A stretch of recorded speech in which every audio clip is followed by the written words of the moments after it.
Kivushka, hello. Sound check. Hippocrates, hello, welcome. Sound is good, wonderful. Thank you. Today we're talking about processing emotions. Two of our friends requested this topic. Specifically, one person was interested how to deal with anger. But this topic is of course comprehensive because we have multitude of different reactions, we have multitude of different emotions. So the basic emotions are written on the whiteboard here today.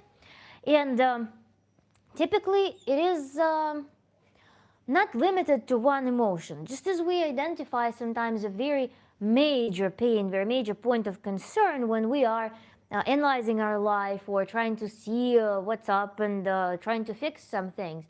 Oftentimes there is this one most prominent pain that draws our most attention, and that is the source of the most annoyance for us. And this is where we start our discovery process.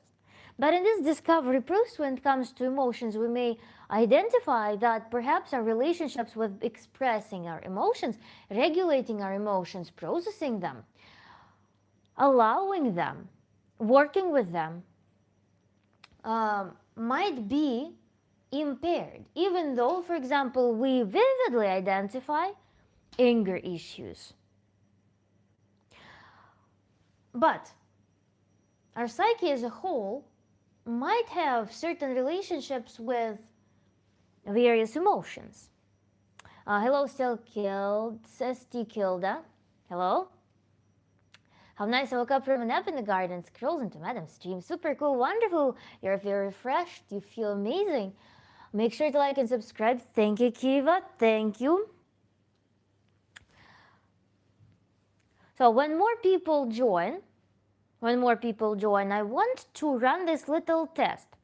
And for every of you, assess to what intensity you usually experience or allow yourself to experience each of these basic emotions, with anger, disgust, surprise, happiness, sadness, and fear, which all of them can be deciphered. We can decipher these emotions, we can add some finesse to them, we can describe them as containing some love, connection, as loneliness, as grief, as in fear it can be anxiety, in fear it can be paralysis, it can be so many different things. So these are each of them as kind of an umbrella term, just for simplicity's sake.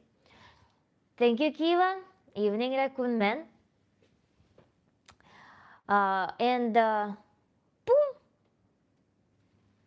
This is the hair conditioner that I am tagging somewhere in the corner. It doesn't display for me. Swimming in the sea, and they're drying this whole thing. Now I'm ready to focus, Kiva says. Wonderful. Does everyone else also able to focus here? Rimandillo, брысь отсюда. Well, they're dead. Hello. Talking about processing emotions. I'm Tantra coach, Tantra therapist, and we're here having fun. We're doing different practices. We're discussing very fun topics from the perspective of Tantra, and with the foundation of the idea of human renaissance. So that's what we do on my channel. Everyone new who is joining, I like you, Aura Banktory. Subscribe, attend my live streams. I stream 4 days a week. How are you? Wonderful, thank you. Today I had a wonderful day on the beach. I had absolute blast, and I baked myself and I swam in the sea, and it was absolutely fantastic. So thank you for asking. How are you? Love or money? Bol, don't you think that this is a little bit of wrong choice? Colorful characters! Kiva, yeah. Let's welcome. Nice lips, Getter and Wolves. Thank you. Sounds like an amazing time. It absolutely was. It has been. Thank you, Jeremy. Outfit check lifestyle, yeah. Today I'm Missy, I'm today in the Friday mode. I am looking absolutely professional. I am just in the proper attire for a teacher. So, class, sit down and let's work.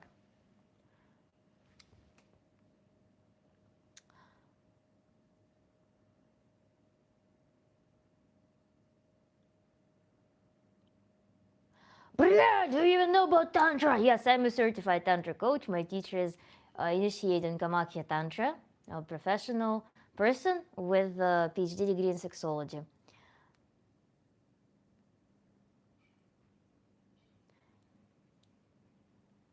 Thank you, Kiva, so much. Before getting any more mesmerized by Madam, like and subscribe to her channel. Listen, thank you, Kiva. Thank you so much. Uh, oh, Amanda, with hair color, it's my natural color. I have no idea. Just ask for Slavic, I don't know, blonde, it's called. Tom Skiva, Hippocrates. Rebecca Beals, hello. Phase 7, thank you so much. Floating hearts, wonderful. We're getting it started fast today. My first English super chat in a while, cute fact. Game, Rebecca Beals. Thank you, Amanda. You're welcome. I hope it works well for you.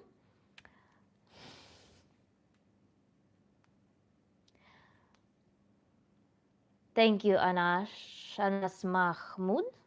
Thank you. She looks confusing. What's confusing? Ask me, we'll figure it out.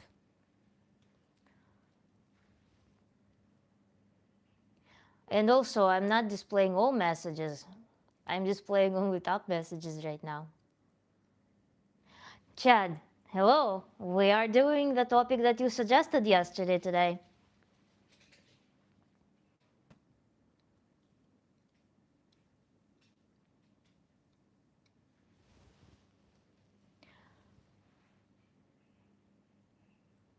Corey Nelson, hello. Are you still giving people your wonderful knowledge and wisdom? Yes, regularly. Excellent, Chad. Welcome. And I'm waiting for the guys from yesterday together, and we will begin. But for now, Chad, by the way, think about what, in terms of expressing emotions in particular, you would like to discuss today. Good class. How are you? I'm very well, thank you. What do you miss? Papaji says. What do you miss? What do I miss? I don't know what I miss. Nothing.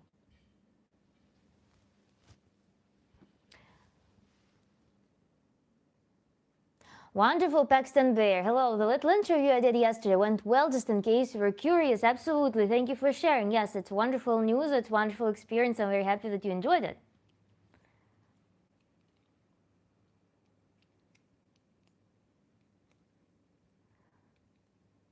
Toto boy.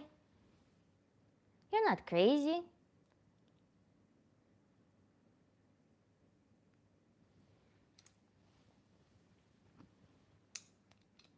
What emotion do you get reading the chat?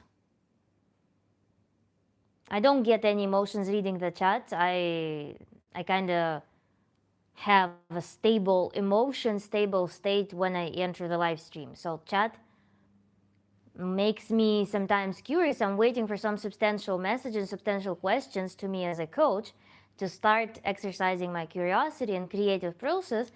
So right now I'm experiencing only anticipation, and I can't say that there's any particular emotion that's being struck by the chat itself. Because I myself, I bring my state to a certain level and I keep it throughout the stream usually. Hippocrates. Hi, Emporium. Hello,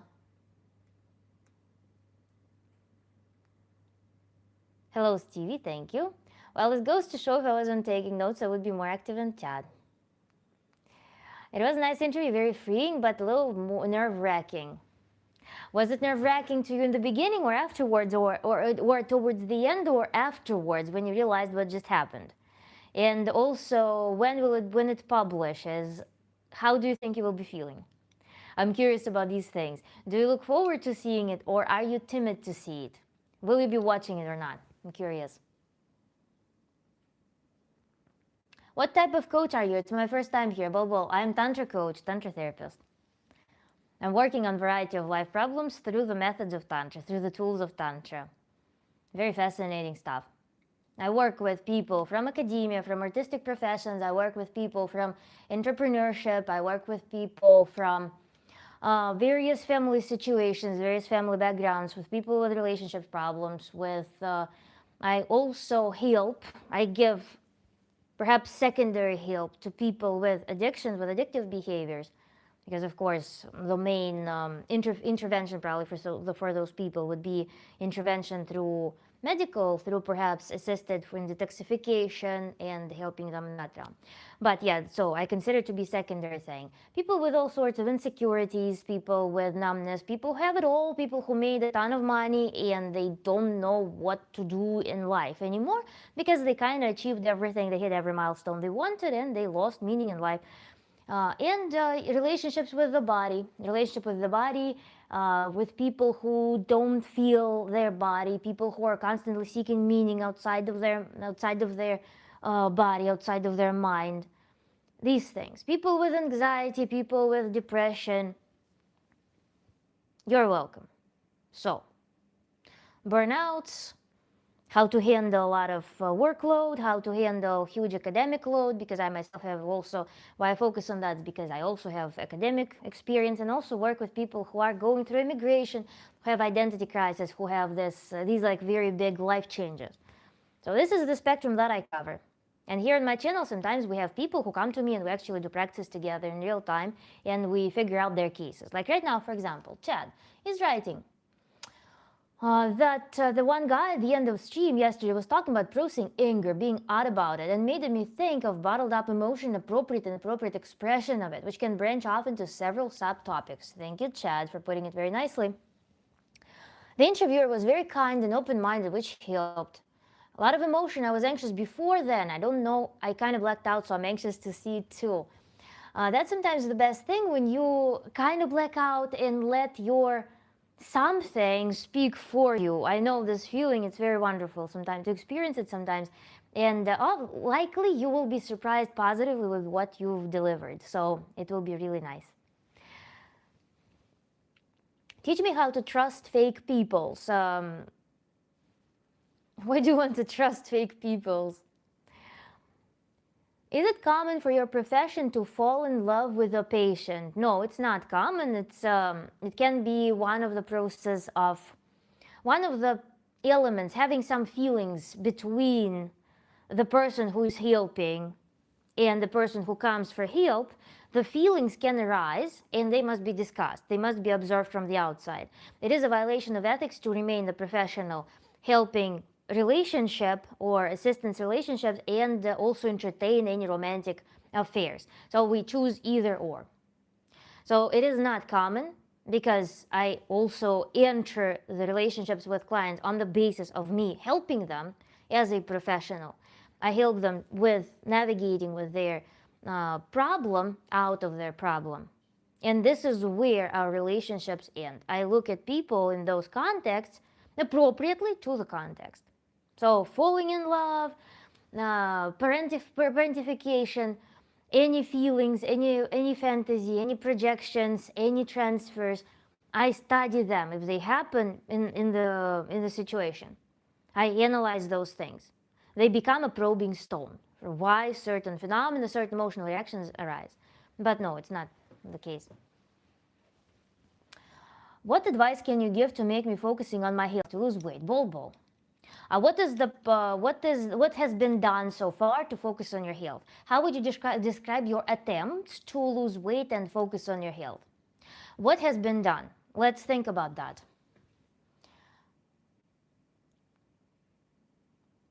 Yeah, I was also trying to speak for the community and give a good example, I suppose. I hope I did well. You surely did, Paxton Bear. Thank you so much. Kiva, acquired tea, wonderful. Set up in comfort and enjoy. Teach me how to see the good in people again. Be walkery. How to see the good in people again. This sounds like find me some hope in people, find me some, rather find me find an inspiration for me, induce an inspiration in me to start focusing on that. Because prove me that it makes sense to see good in people. Prove to me that it makes sense to be pursuing that to begin with, to locate my mental energy, mental focus into that. So prove it to me. I don't want to prove it to you. I want you to ask why you want to see the good in people again. What is the again? Calculated from what was the event after which you decided that you're not going to see good in people. And then we can converse about that.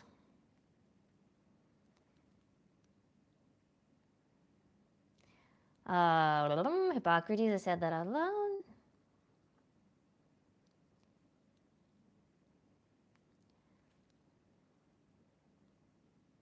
Hang way low. So nice to see an intelligent, talented, pretty girl without a nose ring. God. Okay. I don't think you had feelings for me, to me too much already. Paxton Bear. I'm calling you out again for this. Because you again show up as, you see how bad it is. You will never have feelings for me because you know how bad it is. As if someone sees your bad side or what you consider to be a bad side and they're like, oh, no. What advice can you give me? Okay, Bobo, please respond.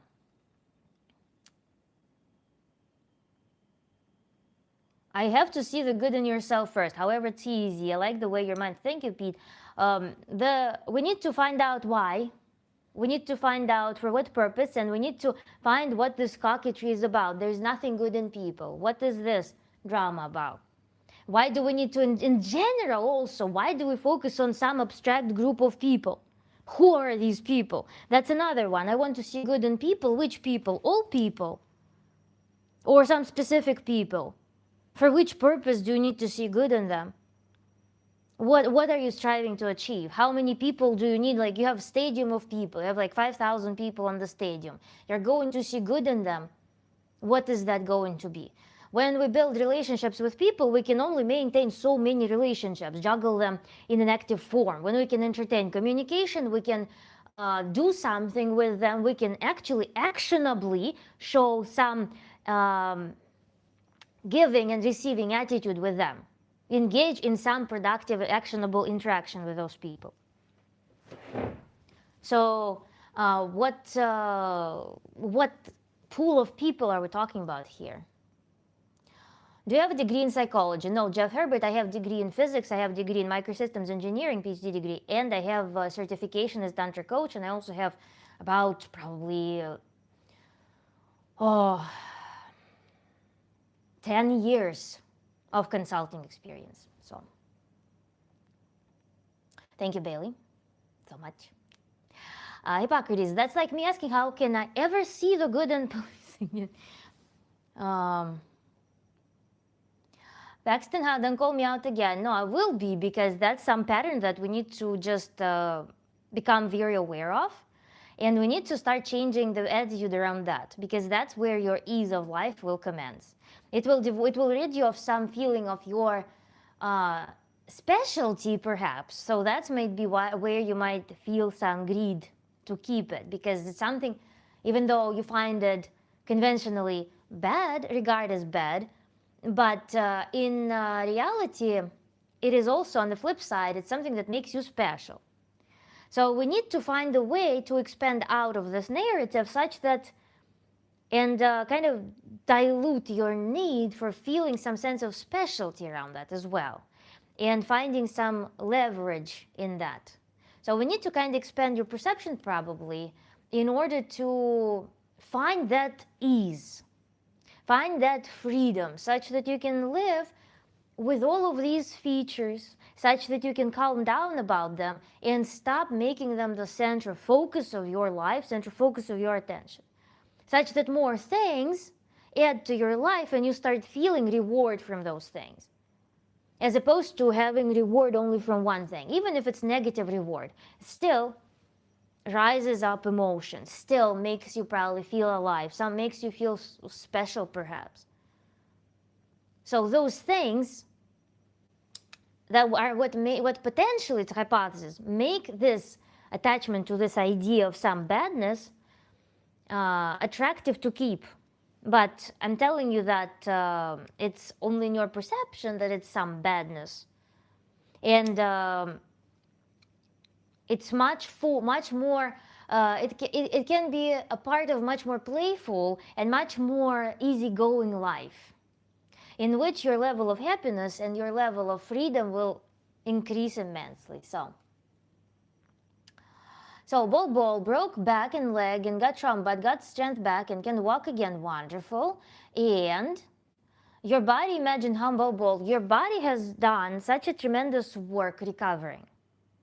Something led to having this event, and now your body made you focused on recovery. Your body located a lot of resource. Imagine your body and your psyche are constantly, at every instance in life, your body and mind work hard to keep you alive, to keep you capable of survival.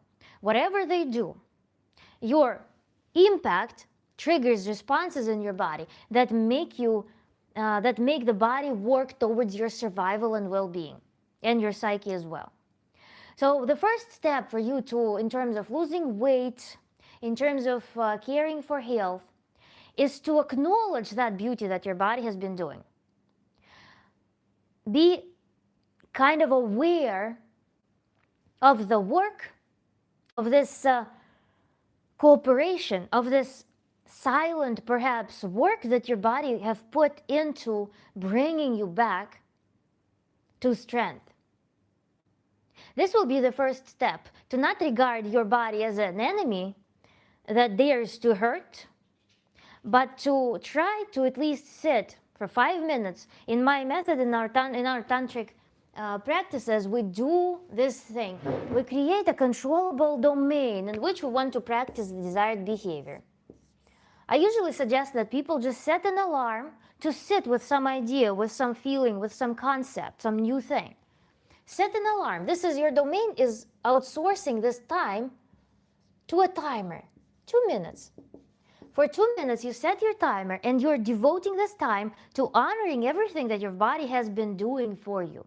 How it achieved maximum health that it can. How it works immensely with so much love and life to keep you alive and well.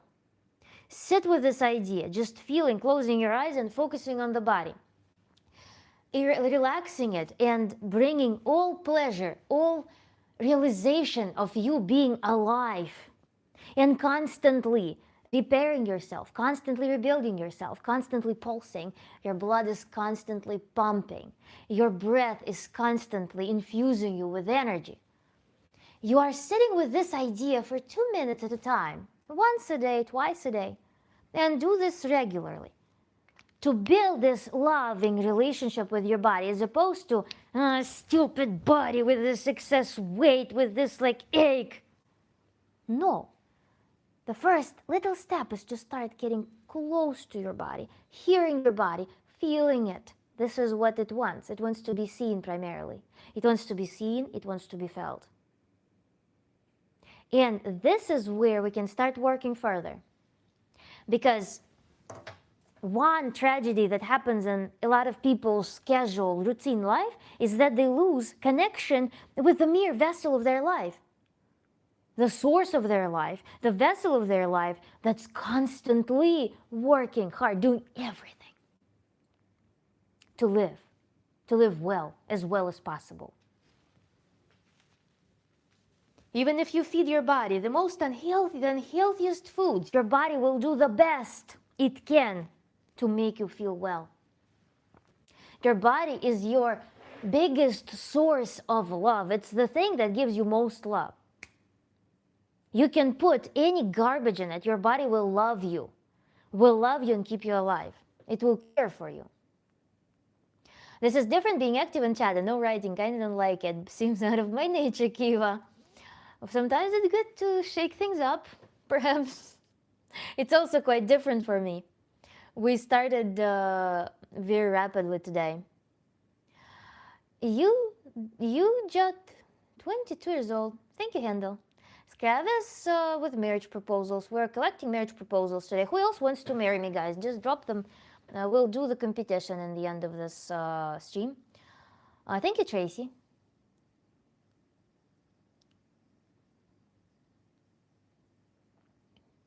Thank you, Connection. Thank you, Willis. Merbst loves his fat body. Wonderful. Give me your Instagram. I just want to connect with you. My Instagram is the same as my YouTube channel. Thank you, Bobo. This is only the beginning, because if you start working on your connection with the body, there are so many practices that deepen and expand your connection with your body, that reacquaint yourself with yourself. Because you know what happens in the casual life of most modern individuals? Most modern individuals have very rigid schedule.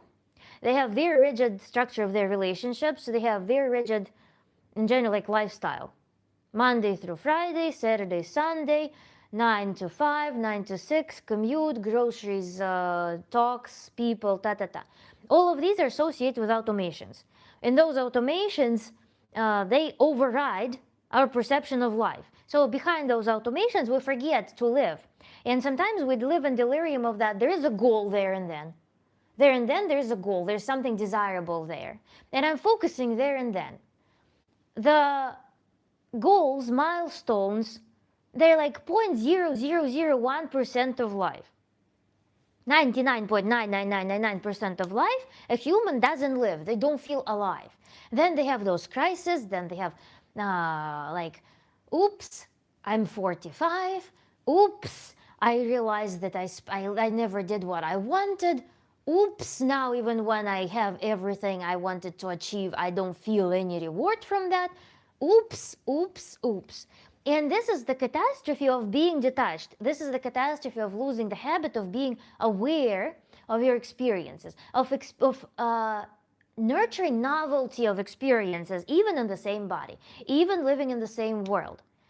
Novelty, that we can ignite the sense of novelty from stimulating awareness and from constantly working with our body, with our sensors. Because what is our body? It's a system of sensors that are connected to the compiler that generates the image of reality. We experience life with those sensors. Now imagine that some people, they don't feel 90% of their body. They're not aware of that. They don't have the casual connection with 90% of their body. So only some strong stimuli like pain will be received by their consciousness. But 90% of their sensory apparatus is numb. So they don't perceive 90% of reality as a result. How much is also filtered out by attention, by our automations, this like train track that we're going on every day. We tune down a huge portion of reality just by neglecting our physical sensors and not working with our focus, not working with our attention. In Tantra, we're fixing this problem. And from this narrow tunnel of some barely functioning system, we're bringing people into this expansive, beautiful world, which feels like shopping in some wonderful store of wonders, let's say. This is how reality can be perceived. This is when we regain playfulness. We remember our state of the child in the candy store or the toy store, when every toy, importantly, ignites my imagination. When I see this princess castle and a whole fairy tale is born in my mind. This is the state. This is this playfulness. This is where energy is found. This is the result of tantric work. What I suggested to you with this domain is only the beginning. To just bring your awareness that your body is actually there and it's loving you at every single time. Because your body knows how to survive. Your body is adapted to survival and to living well. Sit with that and focus on your entire body from head to toes.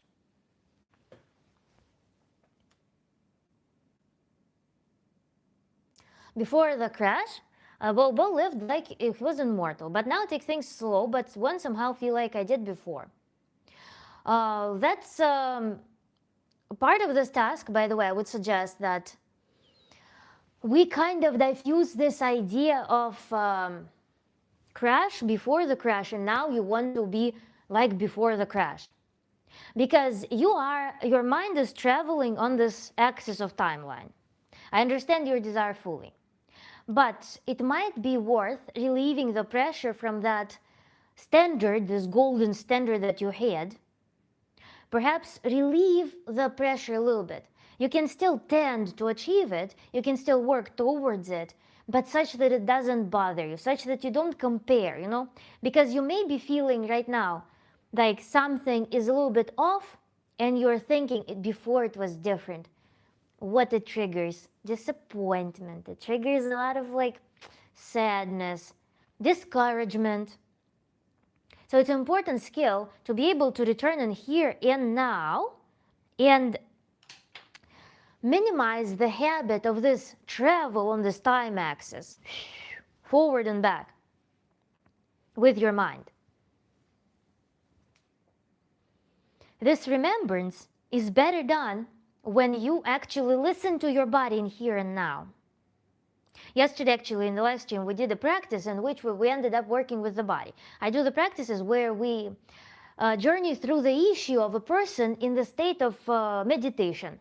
It's a very, on one hand, it's a deep meditation. On the other hand, people are able to write their feedback. So they can go in and out because it's a very organic meditation. We're working in the space of their mental cartoons. So we're doing this coupled meditation. I'm walking with them and they are reporting what they're experiencing and I'm giving them suggestions what to try. So yesterday we ended up working with the body, with the person. The person came with an issue of kind of learned helplessness and being unable to take their life in their hands. And that we identified had a lot of reflection on their body. So in the meditation, we kind of naturally just walked into working with the body. What does your body want right now? And the person focused in that meditation found out the cravings of the body in here and now that they didn't know existed outside of meditation. On the one hand, we started off with this learned helplessness, with this pressure of performance, ended up working on deep cravings of the body that were there because of tensions. And they were not addressed because we have the train tracks that we're going on through our life. We are not able to just go deep and sense something deep inside of us when we are living a routine life, where we know every step and every reward that it brings. We have a recipe for it, and we go with it.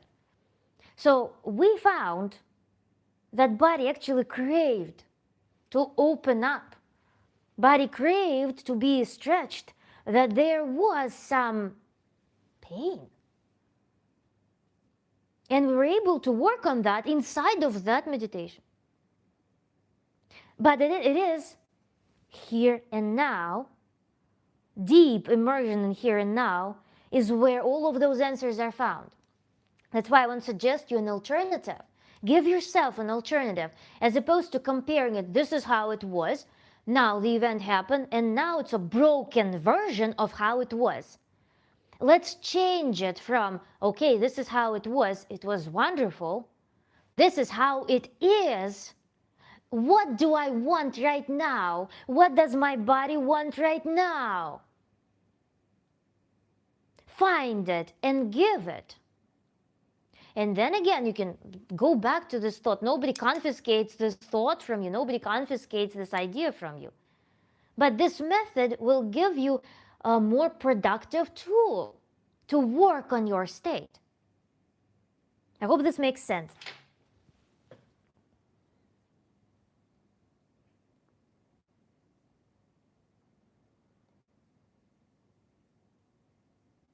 Colette Vision, thank you so much.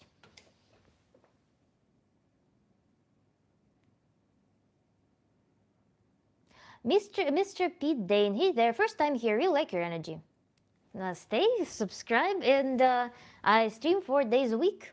And also for people who attend my live streams regularly and are well familiar with my style of work, are well familiar with what we do here, I also conduct free workshops every 2 weeks. It has been going. And we're trying actual tantric practices in a small circle of people who are really passionate about this art. So we're trying practices, we discuss them, what works, what doesn't work. We discuss the feedback and different things like how the practice can be tweaked, how to use this practice, what additions can be added to this, and so on. So this is how we work here.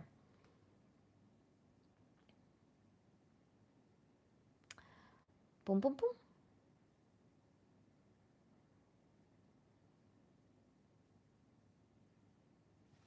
Boom. The Ant One Fisher helps so many people. Look amazing today. Thank you so much.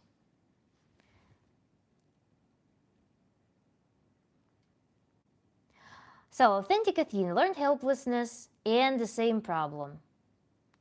We can talk about it. Any tips on how to take small steps to rush myself back? To rush yourself back, Bobo, this is what we just discussed. To rush yourself back, you want to put pressure on your body that already does the best. You want to rush to something that was before. Let's focus on here and now. Let's learn to focus on here and now and give your body what it wants in here and now. Okay? Clearly, thank you for spreading a little positivity. Thank you. Wonderful that you feel it this way. 66 January, hello, welcome back. Bob, how to not rush myself back. Any tips on how to not rush yourself back is to find the spot in here and now. The best thing you can do is the easiest thing you can do, let's say, is to breathe, is to do some belly breathing. Breathe through your body, relax, and maybe with the eyes closed, start moving. A very powerful tool is when you create some beautiful vision and you use this beautiful vision as the measure of something against which you will be tailoring your sensations. So you are kind of in this beautiful state of mind, relaxed state of mind. And at the same time, you're focusing on the body. And start moving something in your body and see which movement works for you in the moment. What your body craves. This little practice, you can spend 5 minutes on that. 5 minutes of feeding your body some attention that it craves will help. It's not a fitness. It's not some strenuous physical exercise. It is in a sense, mindfulness practice that will teach you how to listen to your body, and at the same time, it will show to your body how your body's needs are being listened to. How you listen to your body, which will make the signals of your body much more perceptible, and you will be able to execute on those things. It will turn into a pleasant game and here and now of taking care of your body right now.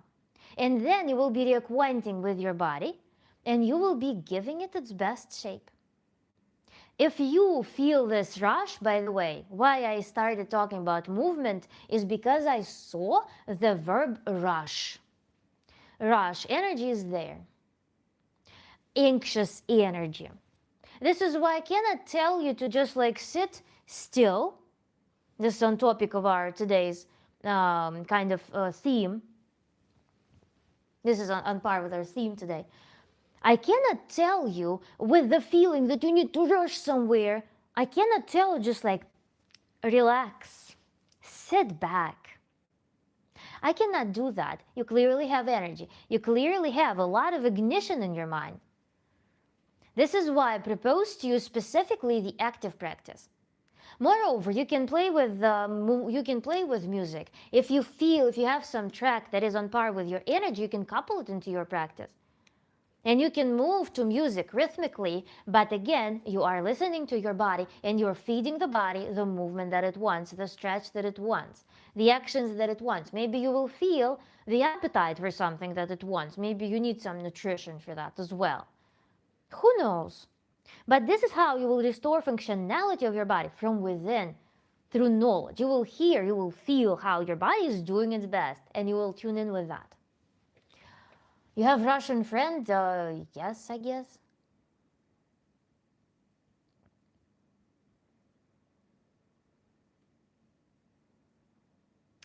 I'm a super cool guy. Hello, ma'am. How are you today?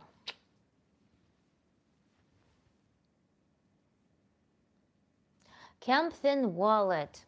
Peaches. Peaches are not in season yet, but peaches are actually my favorite fruit. Waiting for, anticipating the peach season so passionately. They're so good, especially white peaches. But yellows are also good when they're ripe, when they are locally grown. Because, in the States, it was such a thing for me. You go to the store, you see all those peaches on the counter in the store, the supermarkets, but you grab them, you can freaking bruise someone if you throw the peach into them. They're rock solid. They're crunchy. So I really look for peach trees isn't here blooming yet. Yeah. When? And so peaches are wonderful, but when they are ripe, when they're local. I somehow procrastinate, but don't prioritize to do what I want. Somehow procrastinate, but don't prioritize to do what I want. What do you want to do? And how does it feel to you? If you focus on this, I don't do what I want, to procrastinate. Procrastination feels like a barrier. Procrastination feels like noise, or procrastination feels like fatigue. What is that procrastination for you? Does your top lip work?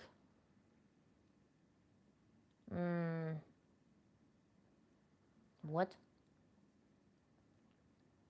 Open diary, hello. Oksana. Wrong chat, Andrei. I'm not Oksana.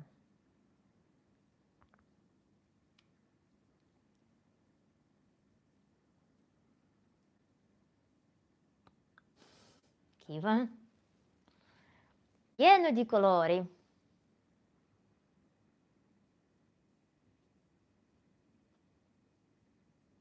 No, Andrei, I'm not Oksana. Yeah, Oleg. I procrastinate a lot as well about almost everything. Haha. You see, it gives you giggle at least. That's the pay for it. Congratulations, it's a troll. It's Oleg. I'm Oleg. What is today's topic? Open diary, processing emotions. That's what we kind of plan to do, but then we jump start into the interactive portion. That's the magic of today's live stream. So if you suddenly have any questions, please feel free to drop them in the chat. And with emotions, processing emotions, I wanted, if I had our close circle of 10 people again, we would probably be doing some more individual work and the kind of practices today. But we ended up discussing something. Why are you without a bra? Bra. Why are you? We start into a bit of a case study. Yeah, Andrei, I'll free your time, okay? Many fellow classmates are missing, sadly. Yes?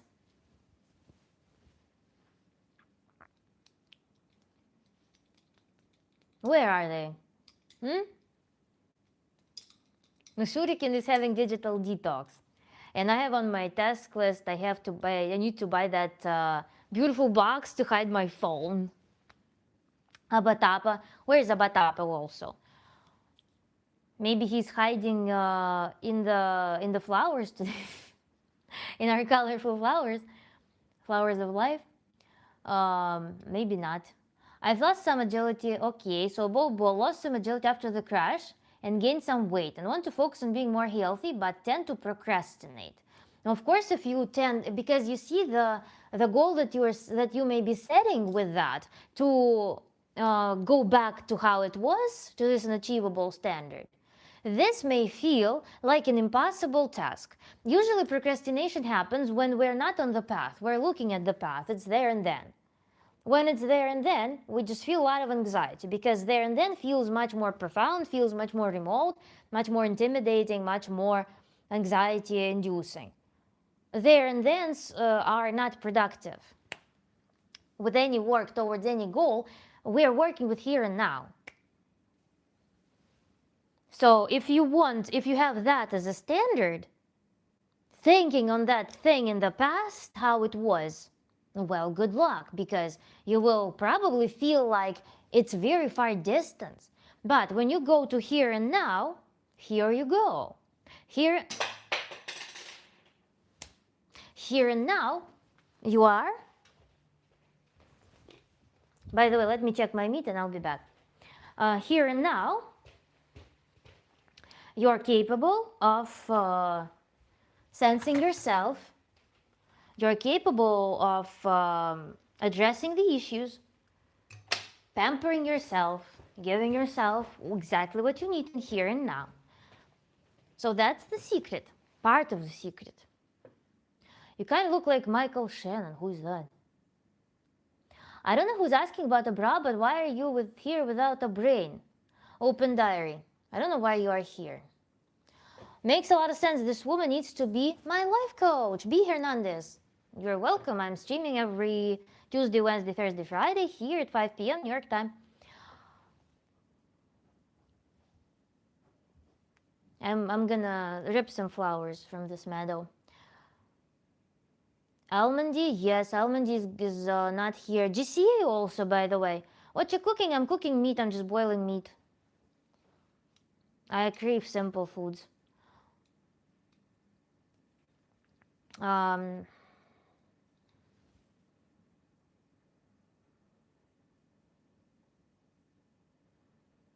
Kiva, bear with me, okay? We're kind of having something interesting going on though, so.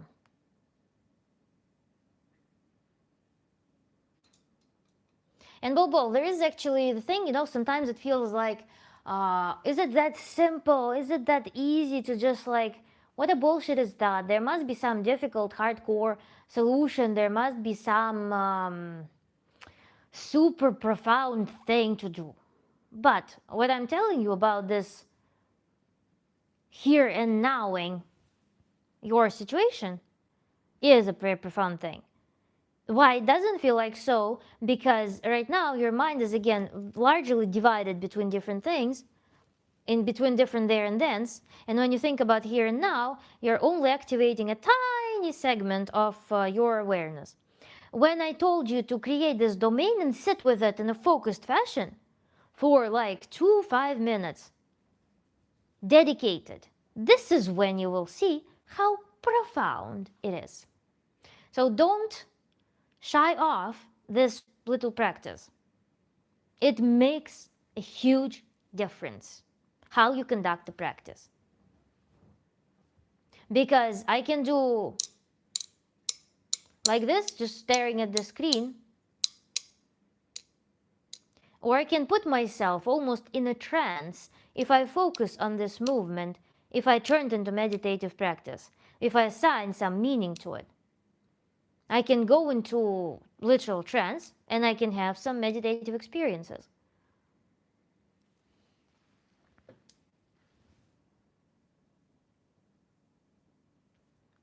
Whole Explorer. Squirt squid. Squirt squids. Squid squirt. Okay?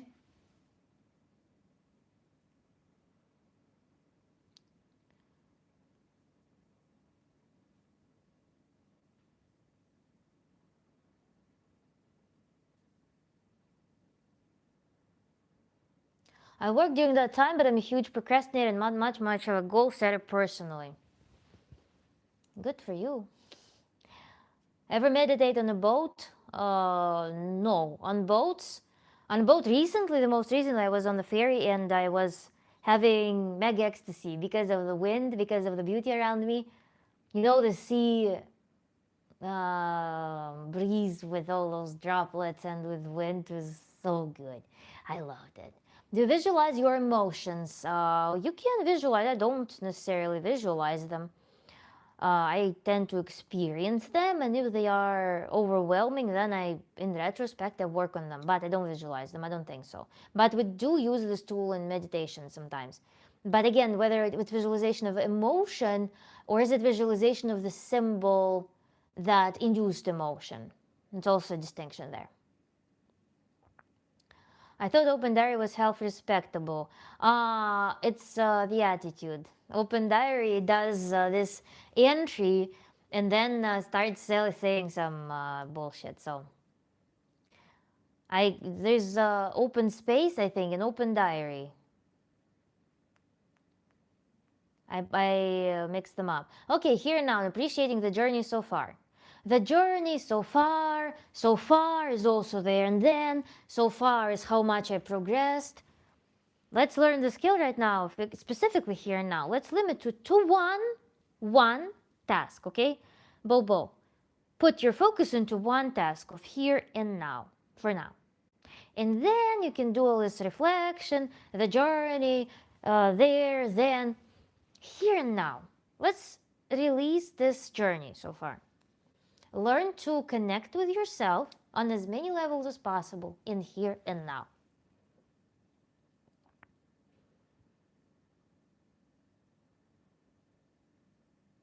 If you can reach a trance in water, it feels like you become one with water.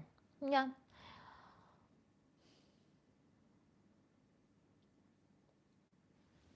You see what's causing the emotion makes it easier to process. Meditating is the key to what? You only see her bottom teeth.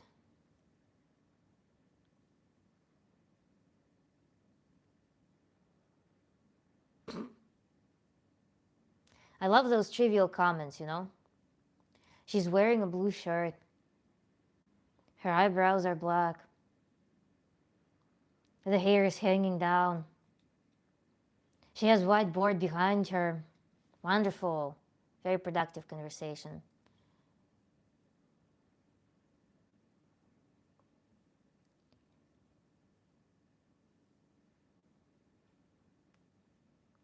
I'm very curious about this gift animation. Извините, пожалуйста, ребят, just first thought that came to mind. There's a light in your room, exactly. Thank you, Authentic Athena.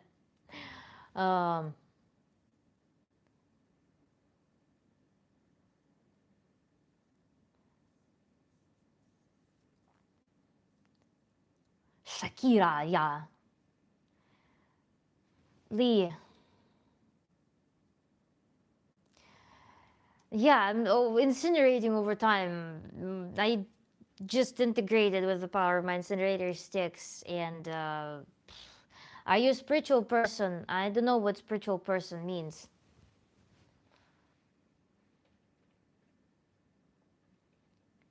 Thank you, Chad.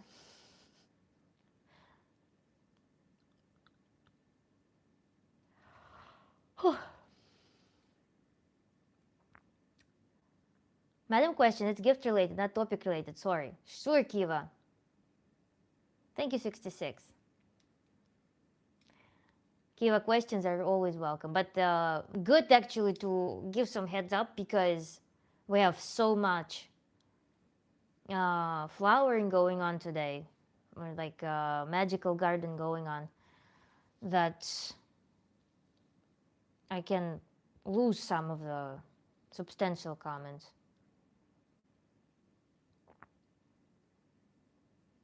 Can I see what this gift does, please? Yes. So what's the experience when you meditate? Yep, moving.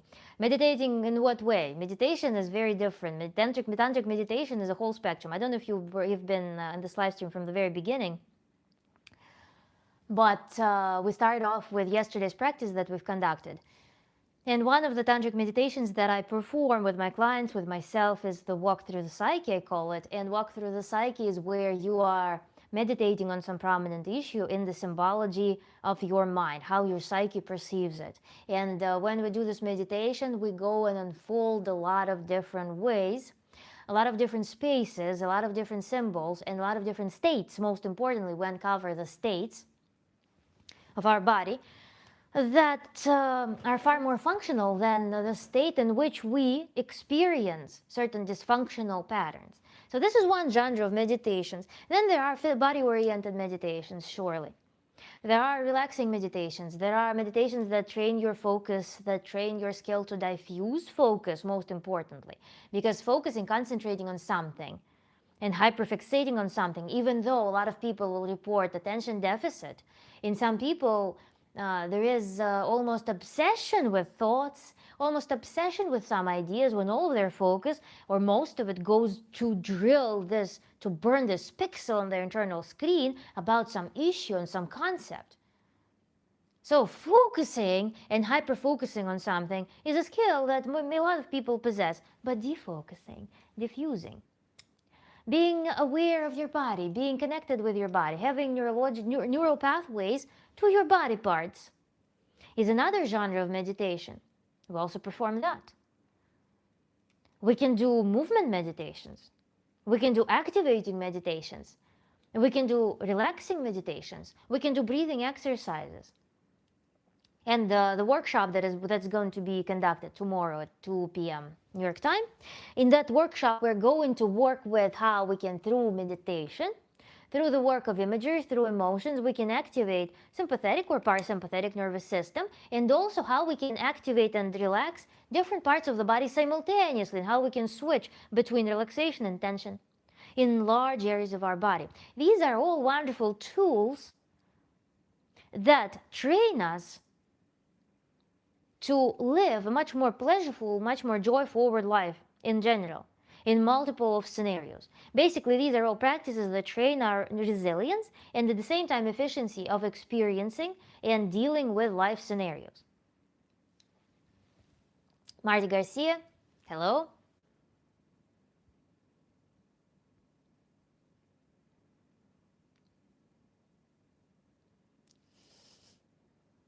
Thank you so much, my dear. You're the best. After I will be on related topic.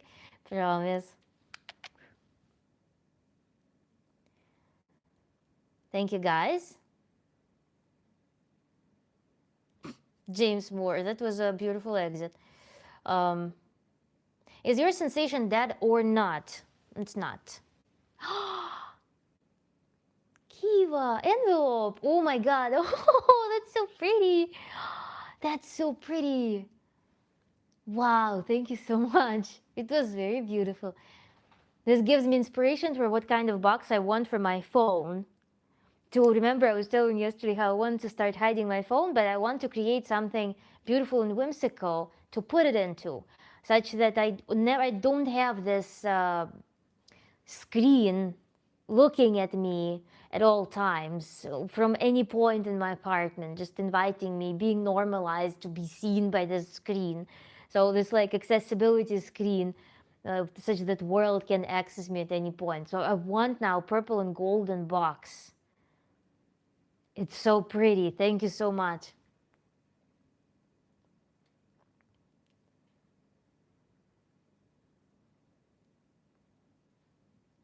Doing one thing that body appreciates for 2-5 minutes and nothing else and repeat that. Okay.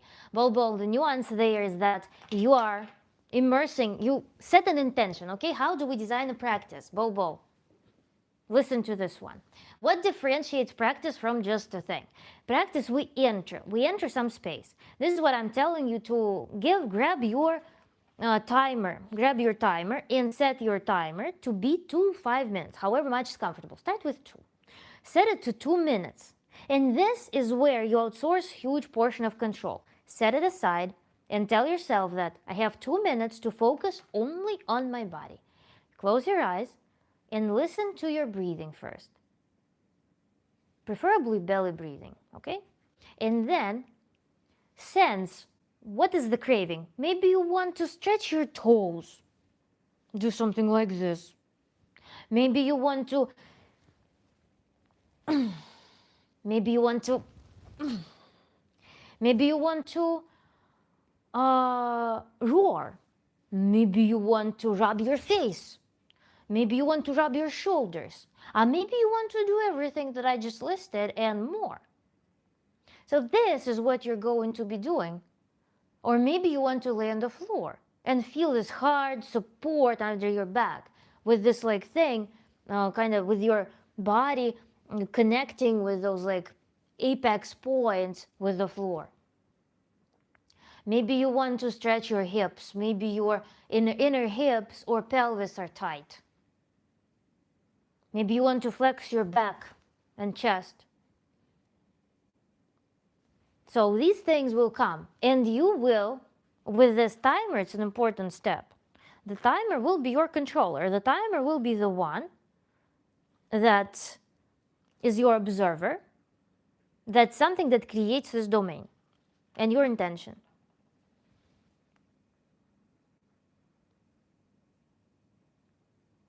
I've been watching you for a while now. Lil Tunchiski. For you. And I just want to say thank you. Thank you for allowing me to finally come out as trans. Unfortunately, I have to leave my wife and kids, but it's worth it. Is it for you? Yuri on Orbit, hello, welcome back. Paxton Bear, thank you. And you're craving a nappy nap. Go ahead.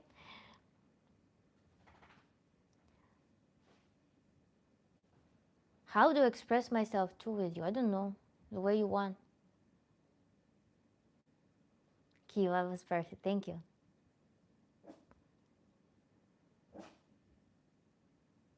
What when you want to do something you've been inhibiting in your body, a movement? What when you want to do something, what if maybe when you want to do something you've been inhibiting your body, a movement? Authentic Athena. The things children do without thinking, yeah. Oftentimes, yes. Because their range of motion is higher. Before they sit down at the school desk, their range of motion is much bigger. They're casually. And their life is kind of guided by their impulses. It's then when they sit at the desk for 10 years, then they sit at the office desk for the rest of their life. And then they sit at the table. And then they sit on the couch. The range of motion, the normal range of motion is highly inhibited. So that's partially the demands of the system that produce that.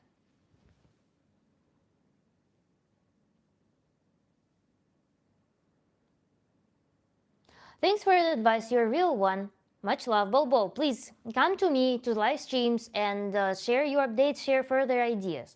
Because this could be a beautiful work that we can accomplish with the result. Train, where did you learn meditation? In many sources. I mean, through practice primarily. I mean, I learned it from my Tantra studies with a teacher. The methods for meditation, different variants of meditation, different practices. Garuda Legends, hello, welcome back. Haven't seen you in a while. But then, yeah, through experiences and such. May I sign my estate over to you? Sure.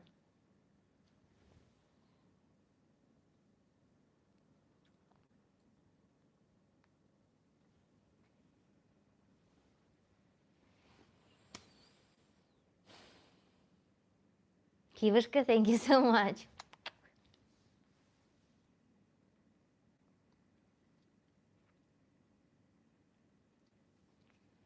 So are we ready to talk about processing emotions, guys? Just say yes if so in the chat. Does Tantra help you be more feminine as a woman? Garuda Legends, femininity is such a concept. I don't believe in I thank you, Kiushka. I don't find the femininity as the spit from the Victorian era and the spit from the years of religious patriarchy and economic enslavement. I don't find that variant of femininity to be anything to have any association with. I call it a castrated femininity. Performative femininity has nothing to do with respect of function, has nothing to do with potential of a woman, intellectual, energetic potential of a woman. That's why I call it castrated femininity. To me, femininity is, if I answer your question from the understanding of femininity that I possess, then yes, Tantra definitely helps me to be more feminine in the most powerful, in the most comprehensive way, in which I connect and I put to action the most powerful parts of my personality without inhibitions. This is for sure how it makes me more feminine. Something is in my eye. But it does not make you this feminine, tied in corset and fainting from any cuss word. Oh, will you sponsor me? I will make you a cake. Oh, I will be baking sourdough for you and we will have 27 children. Oh. This is what some performative, some idea, theatrical femininity that is being sold as an exemplar thing that also looks for this strong masculine who's like, I will be the provider. I will be the provider. I'm looking for a pure benevolent girl. Whew. It's not something that respects the function, let's say. Tantra helps you to become the woman who roars in her energy, the woman who expresses herself sexually fully, without this patriarchal or Victorian even power game of the woman being here and the man being here, with this notion of the woman being effed by a man. It puts a woman to this equal, powerful exchange.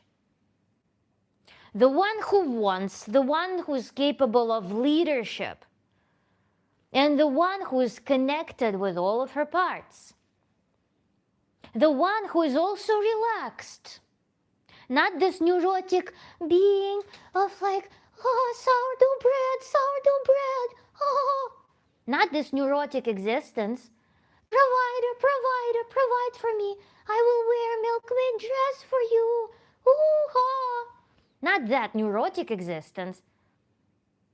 It is a complete, mature, energetic, playful, relaxed, or toned, flexible life, where you are connected with your desires and you have energy and capacity and willingness to execute them. This is what Tantra does. Hope this makes sense. Goose soup. Women need to know their place. Look what happens when women have too many options. Society collapses. No, my God. You don't belong here. Yin and yang inside of one person balanced. Yeah, incinerator. Yeah, today just overtime. You're neurotic because of your hormones. You are neurotic because you are suppressing yourself. Entertain. Thank you so much. Many now, in America are forced to be masculine out of fear of sexual assault. What's masculine, what's feminine? It's a myth. It changes every year. You can define it in any way possible. It just depends on the economy and the trends. And also depends on your social class.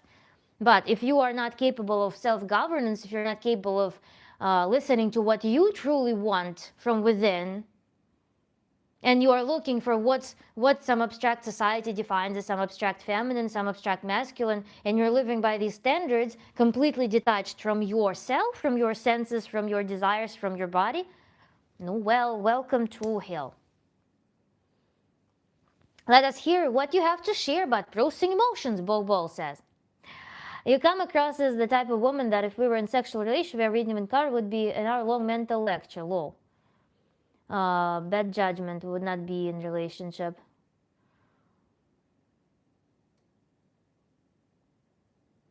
So many. So many. Thank you, Kiva.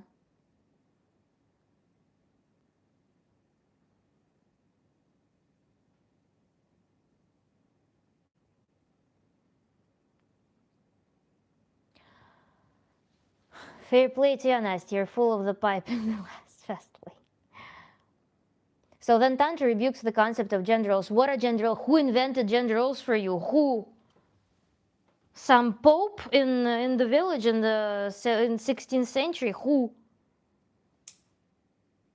People who treat you as cattle define gender roles to you. Who? Who is your authority who defines gender roles for you? Why do you need to elect the authority to live your life? There is feminine, masculine, whatever in everyone.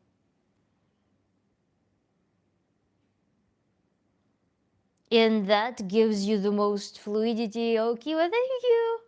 Most fluidity, most freedom, most ease, most resourcefulness in life.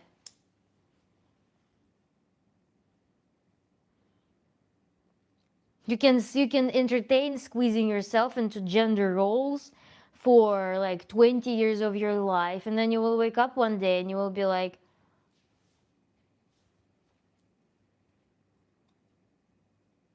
what to do now?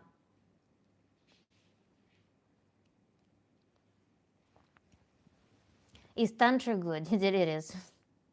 Yeah, sourdough, yeah, it might be tasty.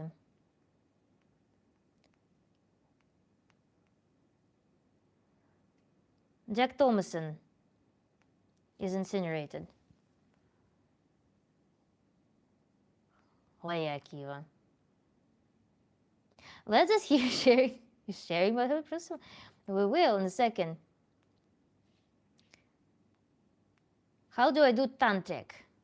It's a whole system. Watch all my live streams. Sending random positivity her way from all the scouts. Yeah, let's talk about emotions. I don't like to cry outside as a man because will call me weak. Who? Gender roles? People who give you gender roles will call you weak. Are you married? Ugh. Thank you, Kevin. Incinerate. Kiva, you're not distracting. You are not distracting. That's a crazy channel name. Envious?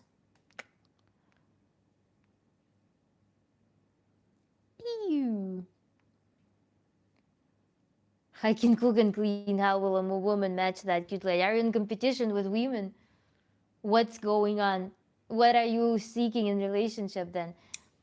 Wow, beautiful and breathtaking. Thank you so much. Garuden, what do you have to lose by having someone think you're weak when the tears that you just that you shed have strengthened you? Let them underestimate. Yo. Get into laws. What? I'm not a lawyer. It's not my profession. Kiva, no, absolutely not. My cat has total control over our relationship. Let's speak about gender roles now.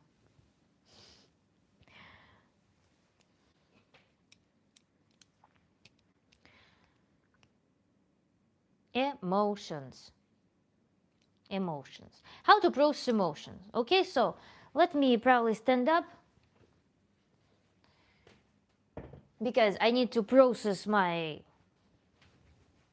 right now. Easier when standing. So processing emotions: happiness, sadness, fear, anger, disgust, surprise. You can, just out of an experiment, you can, I guess, either grab a piece of paper and write on the piece of paper first of all, how often, on scale from 0 to 10 or 1 to 10, how often you experience each of these emotions or groups of emotions, because all of them are kind of umbrella terms. And then you can write the list of these emotions, and in the next table, make 2 tables with them. In the second table, you can list to what intensity you experience these emotions. So we're doing 2 tables. We're building a table in which happiness, sadness, fear, anger, disgust, and surprise are listed. And in the one table, we're ranking them each. Like anger, like for example, I experience with frequency 7 very frequently. Then disgust I'm experiencing like to 1, not frequently. Then surprise I'm experiencing like to 3. Then happiness I'm experiencing to 10. Sadness I'm experiencing to like 5. And fear I'm experiencing to like 2. And ranking the frequency. And then in the next table, we can create the analysis of to what intensity we're experiencing them. For example, when I do experience anger, I experience it to freaking 10, 11. When I experience happiness, I'm like a happy piggy. I am there with, I'm amazing, like, whoa, feels so cool. The whole body experiences it. 10, 11. Sadness, when I'm experiencing sadness. It used to be, for instance, when I experienced sadness, when I was in more of a, depressive perhaps phase, sadness would be sometimes like overwhelming. But then it turned into sadness intensity would be probably 3. It's pretty manageable. Then disgust, and usually sadness morphed in my case towards anger usually. I usually turned into anger. So this is how it works for me. Then we look at fear, and when we do experience fear, to what intensity we experience fear usually. Fear being, again, the response to fear can be frozen, anxious, hyperactivated, panicking. All of these states will be in fear. What intensity of fear do you experience? Surprise. When you're surprised, are you like, or are you like, whoa, surprise? So rank that. Disgust. Are you like, it doesn't smell splendid in here? Or are you like, full gross, I'm gonna leave this room? So what's your degree of disgust? It will be an interesting visual table to assess what dominates your life and to what extent, to what intensity you experience various emotions. So we will be able to develop this diagnostic thing that will be in front of us to understand our current state with our emotions. So I encourage you guys to do this. Happiness is 4, sadness at 7, fear is 1, anger is at 3, and disgust is a 1. Frequency or intensity? Garuda. Thank you, Garuda.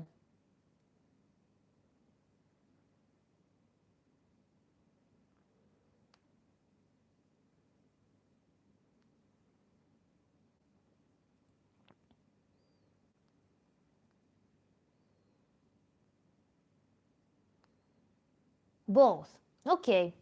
So your frequency and intensity coincide.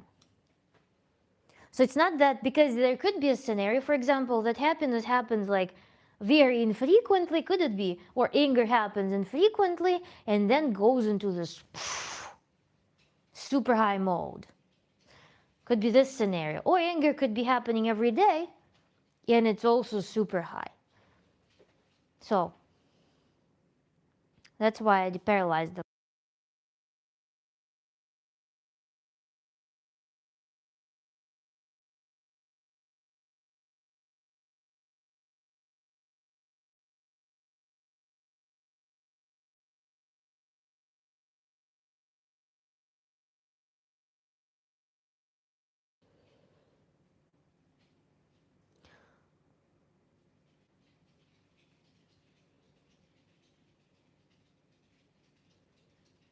Also, I hate surprise. It's a 9 for me in discomfort. 9 in discomfort, but maybe we should also introduce the discomfort scale then for this work. Maybe it's a good idea to put another table after the first 2 tables are completed, to also rank how easy it is for you to experience these emotions. Maybe that's a good idea as well. What's this about? I'm Tantra coach, Tantra therapist. We're studying different topics every time. And we are today talking specifically about processing emotions. Leonard, so what's this about? What does the audience needs to do? Leonard, thank you so much for your contribution. Very pleasant. The audience needs to complete the table. The audience needs to complete the table. So we have 3 tables, okay? 3 tables. Let's put, wait, sorry.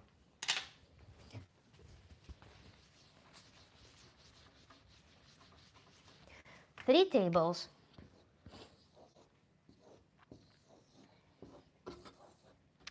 So here we will put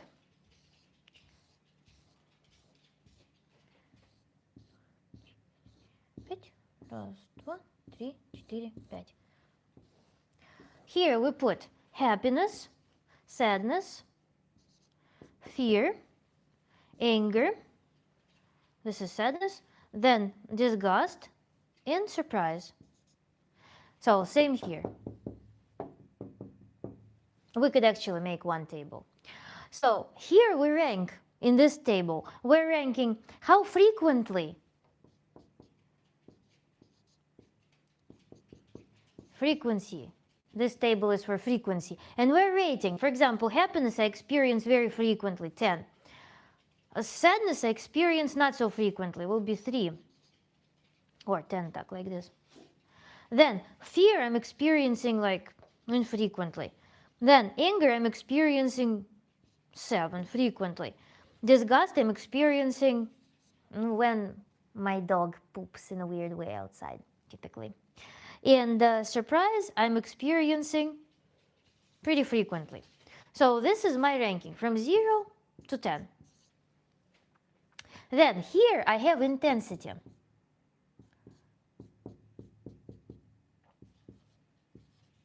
Intensity on the second table.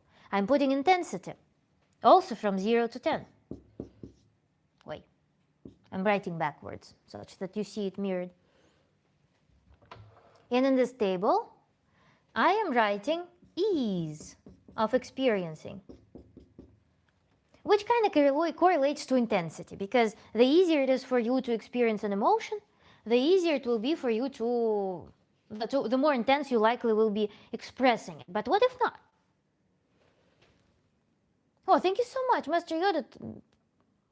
Leonard, Master Yoda taught me, and Darth Vader is a hero. Thank you so much.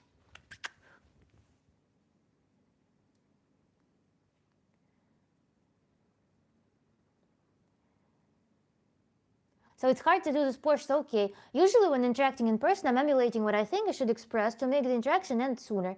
Otherwise, I stonewall, like if my boss is messing with me beyond just goofing. The chat will go back to that, thank you.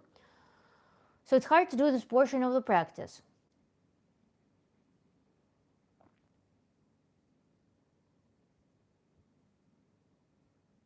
Fellow classmates, if anyone knows to do all, we write the answers in the chat or just in the paper. Kiva, it's mostly for you. It's mostly for you to just have it in front of your eyes. This table. It is for this diagnostics. How connected you are with these emotions. Which emotions get stuck. Which emotions you tend to repress, or which emotions are of no interest to you. This is just to look at them and also to assess your spectrum. What happens frequently, and are your negative emotions balanced by positive emotions? Because we can run into a situation in which a person, can you see down here is chat covering it? Probably chat covers it, right? So let's write our emotions in some small thing here. So we have happiness, penis, anger. I don't want to forget them. Let's screw that. So we can have, for example, a person who is very eager to express anger to like super top, like super explosive anger. But when it comes to happiness, hell no, we're blocking this part of ourselves. So there could be conflict with expressing happiness.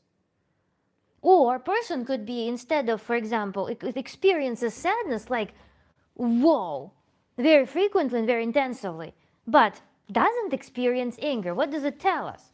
This tells us that anger is being repressed, perhaps. The permission to be angry about something, the permission to be frustrated. Wait. The permission to be frustrated is repressed. If person is fearful and sad, then it's likely a very high amount of fear, very frequent fear. Perhaps the person is living in literally pressure cooker. So we need to work then on turning these into anger, and then getting anger permitted and outraged. Disgust. Is disgust being also substituted by sadness, fear? Surprise. Does surprise happen intensively? Or are we more like, I know everything about this world, nothing can surprise me, baby? So, are we in our playful state? Is something in the world still triggering our ability to be amused? This is another point to look into. So I suggest that you do it on paper, just to assess what interesting patterns you find, because actually self-analysis is also a wonderful thing. Remember, we're talking about components of personality, and that also included the creation of this table. These things are also very wonderful, just self-diagnose with, because you're looking at something expressed in data. And that can tell you so much about yourself beyond your normal perception of yourself. I express anger at 10 when I'm operating the baler at work, regardless of who's around me, shouting profanity often when it faults and I have to fix whatever happened. Garuda hates surprises. What about surprises do you hate? By the way, this fear leads to anger, anger leads to hate, hate leads to dark side, and then you become Darth Sidious and you can shoot lightning from your fingertips. Wonderful. I have low fear and low anger, and I hate surprises. I know the feeling, flip polarities. Anger causes adrenaline, which is addicting. I think anger and fear suppress anger and have low fear. You're busy explaining, that's why I didn't want to ask.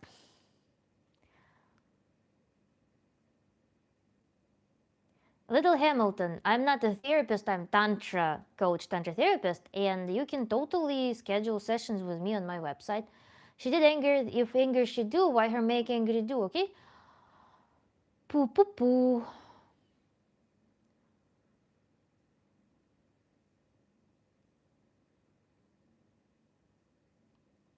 New 5 beginning, did you realize what it is about?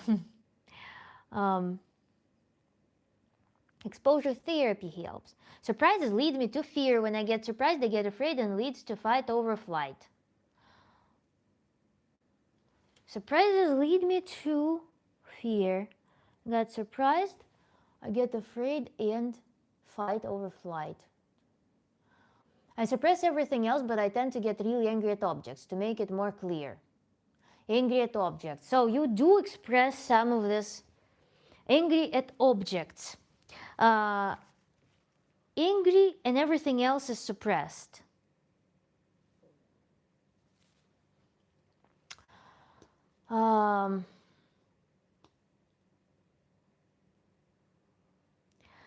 This angry dominant that's expressed in objects, does it usually, let's think about this, when you express this anger to objects, does this expression relieve you, or does it just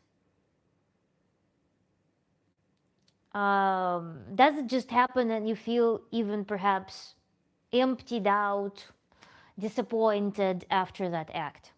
what does it do to you? When you express your anger at objects, like,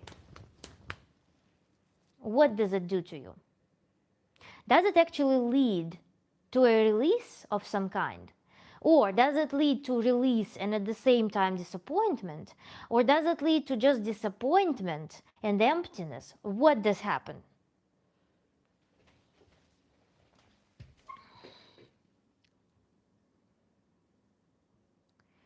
Sometimes if we fix our biology, our emotions are better controlled as we don't do things to create chemicals of stress to reach homeostasis. Wonderful comment. Yes, every work starts with fixing our basic biochemistry through healthy nutrition, through eating enough fat, enough meat, enough complete nutrition, wholesome things. That, of course, in regulating our sleep, these are invaluable tools that are the foundation of any mental work. I agree with you. It's 100,000%.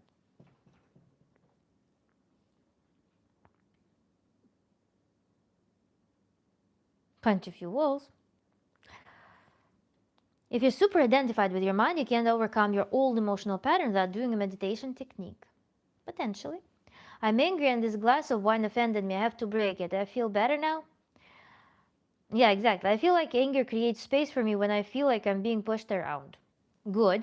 So that's kind of uh, expansion of your boundaries. You are claiming your territory by that. That's actually one of the healthy ways of experiencing anger. When we are using anger to inflict our creative will, when we are using it to create change, when I'm not just, a shitty marker, doesn't work. But I go out of my way after that. I release the anger about this marker and I go use some residual energy to go somewhere online, do a research. What are the good whiteboard markers? And I buy those good markers and I solve the problem. This is the productive way of using anger, kind of. For example, for 10 months, I've been using some half-working whiteboard marker, effectively violating my boundaries. I was creating discomfort for myself. This discomfort accumulated, and I was like, shitty thing. I go online. You're good, don't worry.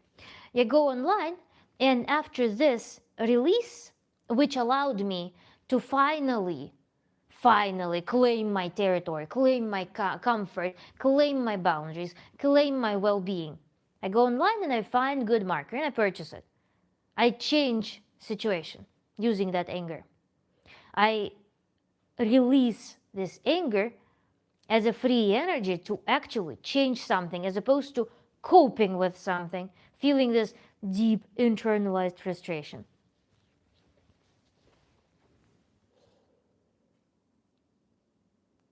I think it's self-soothing thing, like when you get fuck, and then you stub your toe. But maybe it's also because the object can react or can't react or get me fired. The work truck, forklift, baler can't spite me. Desire creates discomfort, and you feel that desire and feel satisfaction. Yeah, that's a translation of when you feel like you. But Chad, do you feel like you could change something about it? When this happens in a recurring fashion, when you experience this anger over and over and over and over, have you ever experimented with how can I actually take this anger right now and find the way to solve the problem that led to that? Do you have that habit? Or is it just a reactive, basically, vent to prevent explosion or implosion of your internal system? How does it work in your life?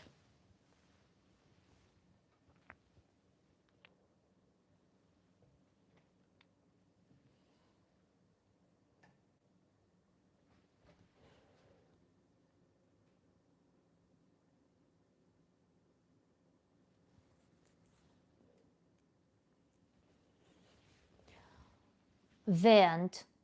What would that would take facing our fears to overcome the anger? Yeah, I think it's venting mostly. Do you know, Chad, if there is anything that you could do to, like, what is your thought after that? What, like, if you're cursing at something, for example, this effing I don't know, forklift, this effing forklift with this cracking wheels that, I don't know, that don't respond to me doing these moves. I don't know how forklifts work, what could be wrong with them. But this like effing forklift, I absolutely despise this thing. This old bullshit. Why can't my company buy us normal fucking equipment? When you're going through all of this, how can you turn it into a task, for example? What are the options for a task? Like, what would be in this fantastic situation when you are in a movie, if you were to spin it into some grotesque situation, what would you be yelling? If you had all freedom to go to your boss and tell them everything, like, oh, slam the door open and tell them, we need to do this and this, you are so stupid for not having taken care of this. It would be so much better if we had this, and in general, I'm leaving, I'm quitting this job because it's mistreating me. It creates these absolutely impossible conditions. I am absolutely done working with you here with all of this nonsense. Something like that. What would be your speech? If you had this, this crazy idea that a lot of people who tend to suppress themselves probably would relate to. This dream, that you take a microphone, there is like audience, the entire group of all people that they've ever worked with, and you're like, you all, I hate you all, something like this, you're all stupid, and so on and so forth. So this idea of taking a microphone and doing this performance, expressing all of the negativity that has been boiling inside of you for years to this audience. Like, what would be that manifesto for you? Just for fun's sake.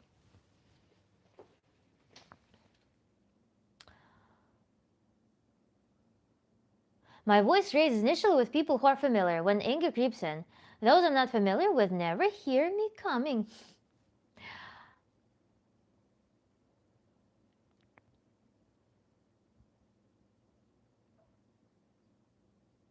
Dive the forklift into a building and claim workers' comp.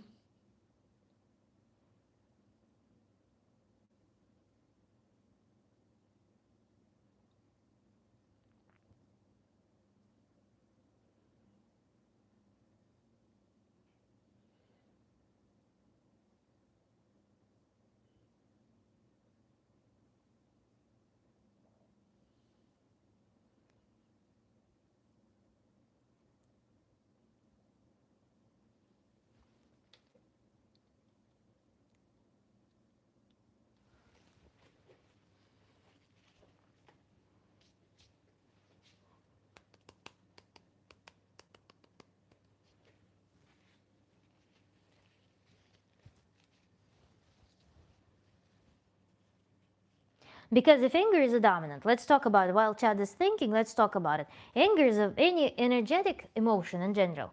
I would classify emotions into energetic and non-energetic, okay? How does that sound to you?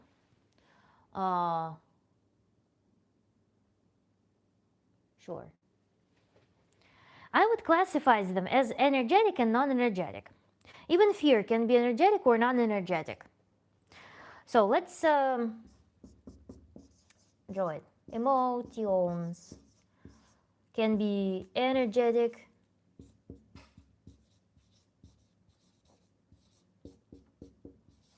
or non-energetic.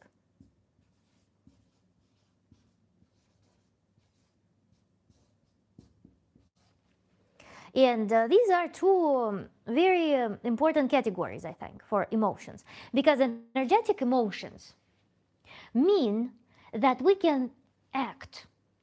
When a client would come to me with a very strong emotion of rage, this is when we can pursue productive change. Because if you can produce energy, that is like, you surely have enough resource to take little step towards changing a situation for the better.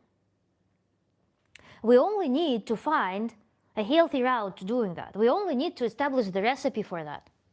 When a person comes to me and their dominant emotion, their dominant experience is non-energetic, when they live passively, when their fear is, I'm afraid, or when they're like, I'm so sad, when they just live with the silent grimace of disgust. It's disgusting. This is when we need to work on finding that resource. And this is what, as a Tantra coach, I would be working on. I would be taking those non-energetic emotions and seeing where is the repression, or where is the background energy in the person is low.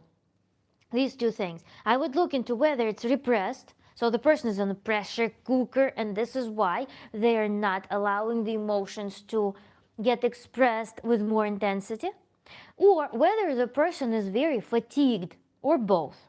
And this would be my vector of work. I would take non-energetic emotions and try to make them energetic.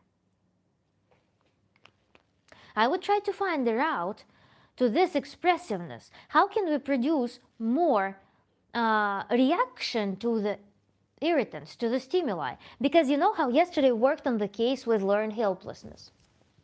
With learned helplessness is a great example, because with learned helplessness, we are effectively destroying ourselves with this hormonal activity. The emotions, the hormones, the stimulus that's being produced is just turning into the waste matter that just soils in the body, that soils in the mind, just produces this perpetual anxiety. Nothing is happening. Learned helplessness is the great example of suppressed emotions. Nothing happens. Nothing gets exit. So this is why I find it highly important to analyze the emotion. So you guys now have a table. You can play with it, and you can think, if you, for example, are dominated with passive emotions, you are more of a passive, more self-repressive person. Think, maybe if it's fear, describe the fear. Describe, just write keywords. What keywords for fear, an experience of fear you feel. If it's sadness, describe those experiences. And see what can be the energetic version of those. Then, if we have hyper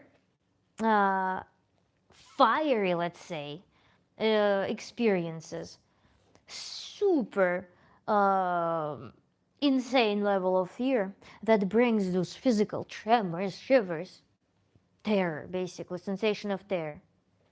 Panic attacks, very high energy thing. Panic attack would be a very high energy thing. When we have super anger, when there's this fury going on, aggression, and you express it very highly. Super strong disgust, very prominent emotion. Then, with those emotions, we're going to work in a fashion of how can we work with focus. This is our notorious work with the dominant. So this is where it's showing up. We're going to build a dominance that can use healthily the energy, the excess energy that's produced to fight or flight response. Because fight or flight response is oftentimes not adequate in our reality. This fight or flight response should be, on the one hand, if we talk about chronic fear, panic attacks, anxiety, very strong like anxiety, anger issues, we need to pacify ourselves. We need to find also the maybe nutritional voids, maybe lifestyle voids that lead to that. But also we need to learn to pacify it, because our sympathetic nervous system is hyperactivated, likely. And we need to learn to balance it out. This would be the path that I would take with a client who brings me hyperagitation, hyperreactivity. balancing out super strong emotions, super strong excitability through practices, through breathing, through nurturing our parasympathetic nervous system. And then the second direction of this work is we are going to work with dominance. Yes, my body locates this much of energy to fuel this reaction right now. I'll take half and I'll let it react, okay. I'll take half and I will locate it to the cognitive activity, to think, to weigh down the dominant of what I want, the state that I want to be in, the idea that I want to come true, the project that I want to succeed. So this is how we work. There are two directions. Balancing through practices, body-oriented practice, breathing practices, and at the same time work with dominance. Passive people who feel very exhausted, very drained, they need this surplus of energy, or they need the permission, they need the skill to start opening up their emotions, releasing their emotions, finding their voice. There also could be a lot of interesting body-oriented practices. With one of my clients, I worked with voice. Because there is this phenomenon where sometimes people start making voice like this, very quiet. They start to make themselves small and frail or gray, very pale, occupying as little space as possible. No. I'm invisible. No, it's not me. No, it's not. No. This. The body can help a lot. The work with the body, the work with the voice. Increasing the volume of voice, increasing the depth of voice, increasing finding where the voice comes from, deepening the voice, as opposed to having it with tightened up vocal cords. No, I'm not going to allow this to shine. I'm not going to allow it to express. No. We need to maybe open up this passage. We may ask the person to vocalize, maybe to go grab some YouTube video with a backing track or with like some vocal exercises, to go up and down the scale, to find that range beyond this sweet and quiet monotony, or some stutter when a person is, for example,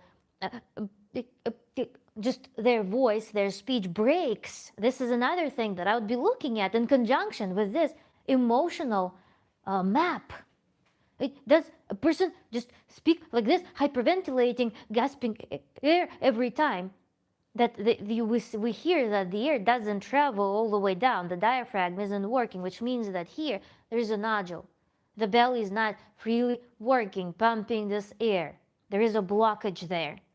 This is what I will be looking at as well. So if a person is, for example, speaks like this, when their air doesn't travel below their collarbones, we also can work with voice. We can sing sounds like ah, oh, breathing, increasing the duration of their breath, looking at these things. That's the wonder of Tantra. Tantra works with the body, Tantra works with the mind, Tantra works with the unconscious. Tantra is comprehensive and it possesses all of these tools. Psyche and body are indivisible. Psyche is one of the properties of our body because it comes from our brain and our body combined. All of these composition is what forms our psyche. So we can work on with these tools as well with people who are in this self-repression, who are not experiencing bright emotions. It's very commonplace because not every parent is capable of training their child to experience emotions healthily. Not every parent has enough patience, and it's absolutely fine if it happens to be so, because it's sometimes really difficult. Not every parent has a physical resource to do this.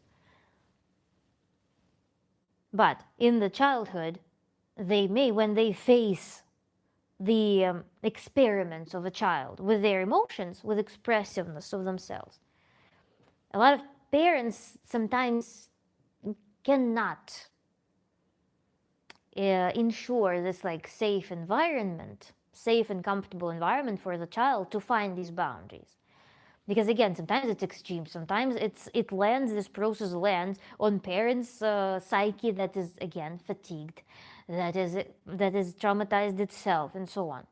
So it just happens. In the adult life, however, we have numerous instruments, numerous tools to regulate our range, to find our emotional range that is most harmonious with our true temperament, that is most harmonious with the demands of our body, that's most related to our that's most aligned with our genetic maximum, that's most aligned with our life goals.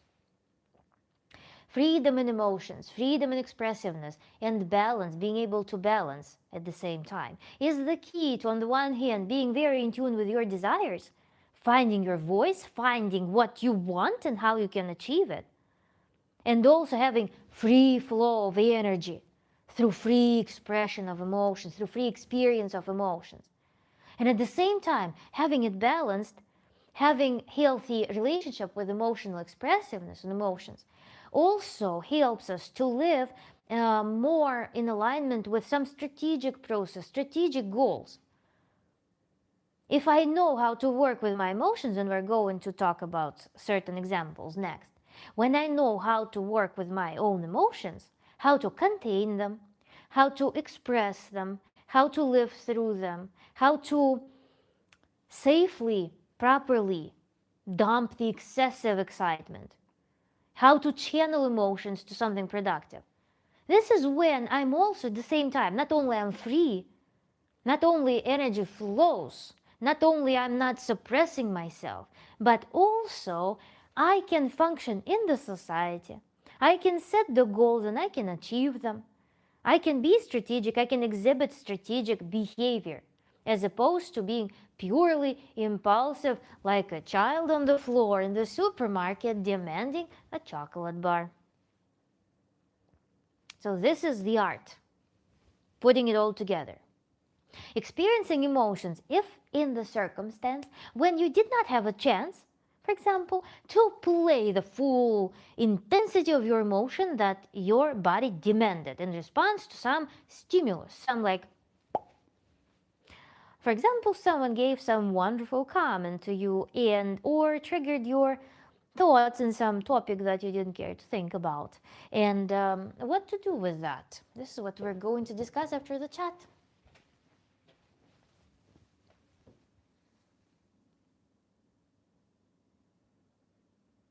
No filter. Thank you. I'm not AI. Kiva, I need all your notes. Kiva. EAWIL son. Thank you. Thank you, Star Tantra.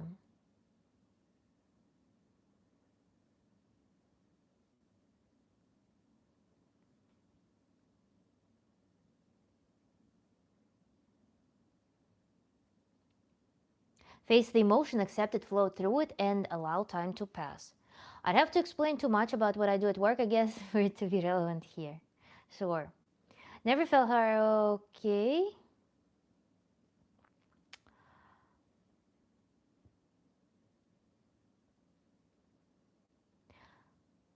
But my boss won't fix all the potholes around the property and fill the holes in the black lot with fucking rocks, and now it's even more bumpy.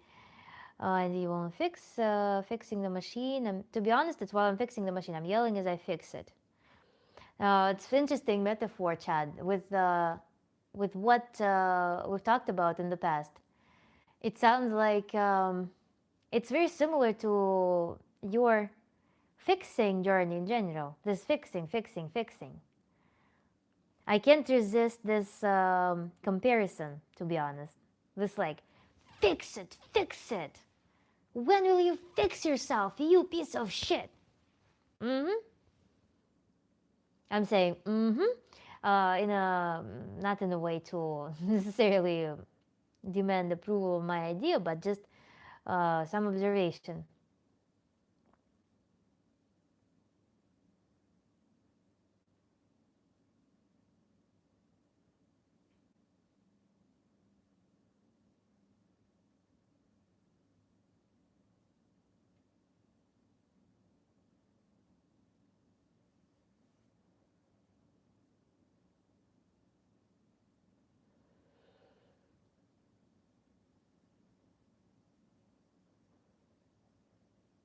Thank you, Riley. So, what to do with those emotions? What to do with those emotions? I hope you all got the tables going. Should I erase this? Everyone who's working with me along on this topic. Should I erase this or should I keep it? Take a screenshot if you wish.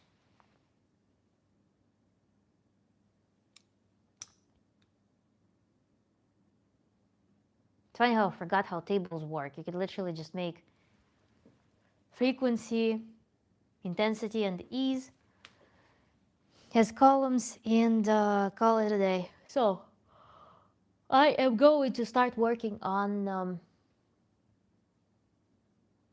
what to do with emotions, okay? Which means that I'm going to erase this. In the replay, it's also going to be available.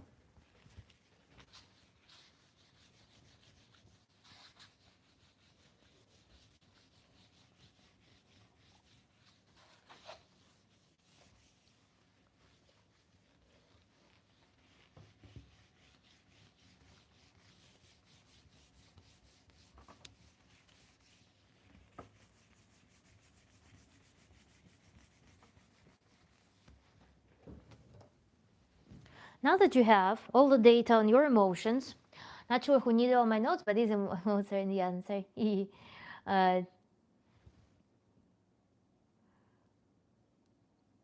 Okay, so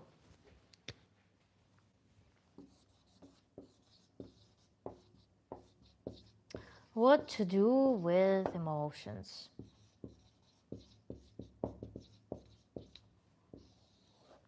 The problem begins when there is a self-repression going on. And that I want you again to keep this table, guys who wrote this table, use it as your diagnostic tool. If you see that there are trends where self-repress, of course, one of the skills to develop will be to start experiencing emotions, allowing the emotions. Finding, there was an interesting episode in my life. I stopped laughing as a child, smiling and laughing, until my brother was born. And with my brother, I started laughing for the first time. I found my laughter. I found how it sounded. So there could be things that even some people, they're scared to laugh. They laugh very quietly.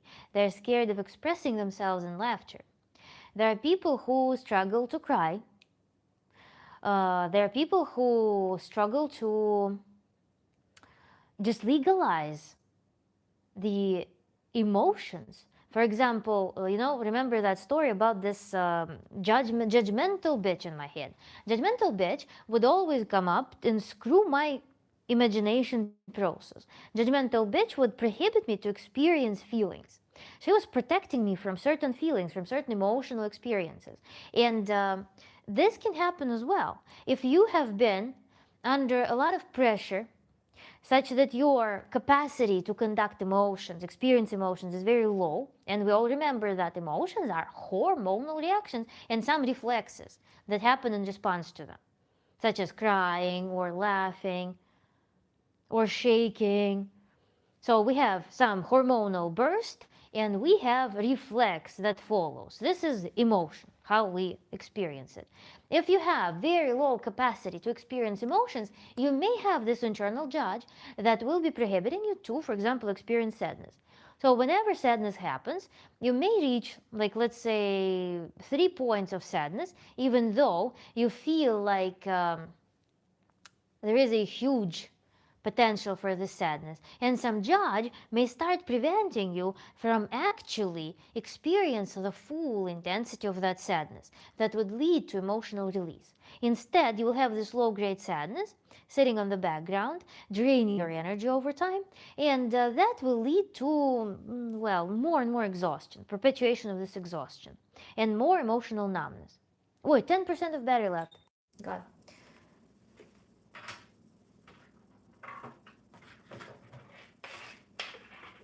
Glad I caught it. So, when we have that situation, we will have to work on that judge, on this observer. How can we kick out this judgmental bitch from our mind? Such that we can actually indulge in experiencing the emotion, bring it to release, bring it to laughter, bring it to tears, bringing it to some, again, more active emotion, more active experience, more energetic experience, as opposed to very low grade, very oppressed experience. So this is one scenario. The second scenario, what to do with emotions, if it is something that your psyche, your body, they respond to stimuli in life very brightly, out of proportion. You're always on the edge.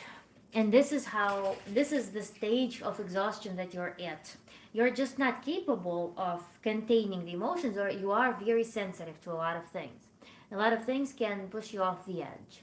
In that sense, we need to find a way to work on the emotions hygienically.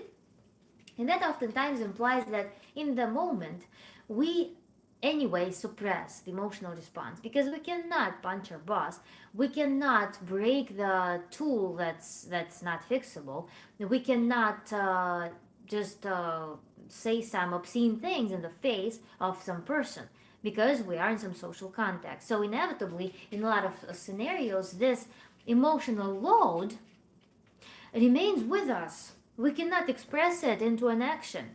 We cannot fully bring it to accomplishment. So we bring it home.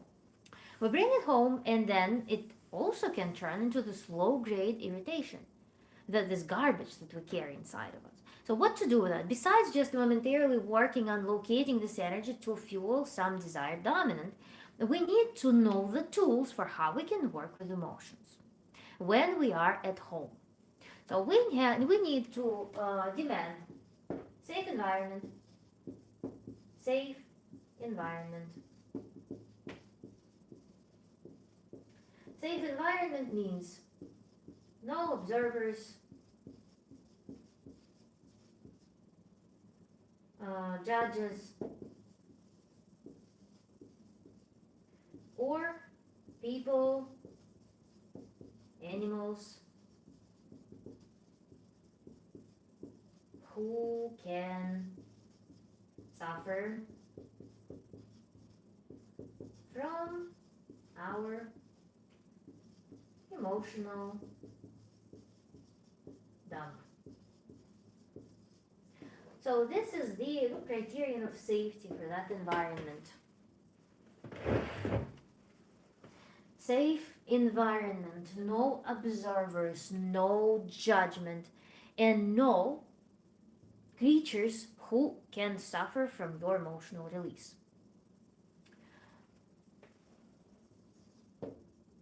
Dedicated time.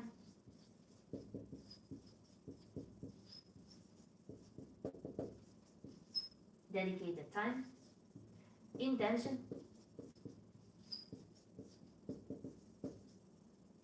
Four. Comfortable clothing. This is a good one to have. So comfortable environment, safe environment, and intention, dedicated time. So we're basically turning it into a practice. This is what these points tell us. We're turning it into a practice. Work with the emotions, the residual emotions. We need to turn into the practice, especially when it comes to the emotions that are recurring, especially the emotions that keep bugging you over and over and over, especially if this is a scenario that keeps bugging you. For example, some scenario keeps recurring in your life. Some scenario, some situations, some conversations, they just happen over and over in your life. For these, it's very worthy to organize a whole practice. Safe environment, dedicated time, intention, and comfort. Comfort and a good environment. Describing me in the work track, I can go off about anything and no one can hear me. The important thing, Chad, however, will be to actually treat it with this intention. What the intention does to it. When you are creating this dedicated space, dedicated mental space, intention creates dedicated mental space, the goal is to bring it to accomplishment, to logical end, where typically attached to the memories, we're attached to the thoughts, we're attached to the events of the past, we're attached to some feelings. Because when we feel like we did not achieve the accomplishment, when we did not establish the boundary, when we did not ensure the closure of that situation, when we did not see and feel that the situation has ended, when we did not see and feel that I recuperated or recouped. I recouped all the losses, all of the pain that was inflicted on me by the situation. When I don't feel this reimbursement and return, when I don't feel the closure, I'm going to go back and back and back into the dysfunctional thing. And this is what differentiates just venting from working with emotions. And this is why I insist on creating it in its own domain. So we found this environment. What do we do next? Next happens the following. I induce the dialogue. I induce the situation that caused me to feel this outrage that I kind of hid in myself. I close my eyes and I create a very absurd in its intensity movie with this situation. I can assign visual imagery to every participant, every member, to intensify the emotions that I felt. This is a very handy tool because the more intense emotion you experience, the more you will be triggered, the faster you will be triggered, the more reactions and the more truth you will be able to say, and the more brightly and precisely you will determine a law. And law being the closure for this situation. Because without the closure, you will be going back and back and back and back. So what do? We go into this scenario. Your boss is sitting like a toad man in this outfit. His face is like bleh, and there are those hairs sticking out, those like whiskers sticking out. And he's sitting and his lips are greasy. I read a lot of Russian literature, so this is how some comedic depiction of an official would be there. Administrative worker would be. So he's sitting there with greasy lips, with those fingers, and his hair is slicked back, and he could care less about you. You go to this boss, and you'd start talking to him, and he looks at you like a piece of shit, even though you know who the real piece of shit is there. And as he starts talking like this, you grab him, you start feeling this aggression. You grab him after this dialogue by his shirt and you lift him up. And you imagine how everything becomes so small beneath you. And you're so big, and this creature is shaking in your fist. and you're lifting him up. And you're telling him everything in his face, what you wanted to tell. As he's hanging there and his legs are dangling like this, you're telling him everything. Everything. Express it and then smash him on the ground. And voila, the things that you wanted are now bright in this environment. See them happening. See this strength in you. Feel, be in this strength. Be in this powerful state with everything that you want changed in your observational field. You're observing it to happen. You're experiencing it to happen. You're huge and you're mighty. And you voiced everything that you don't like and everything that you want.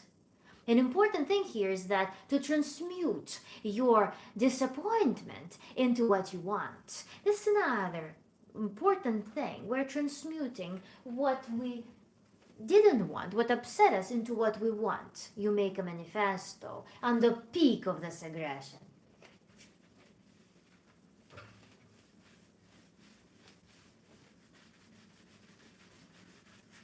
Because when you are at peak of your aggression, this is when desires are easy to come. Hate, I demand.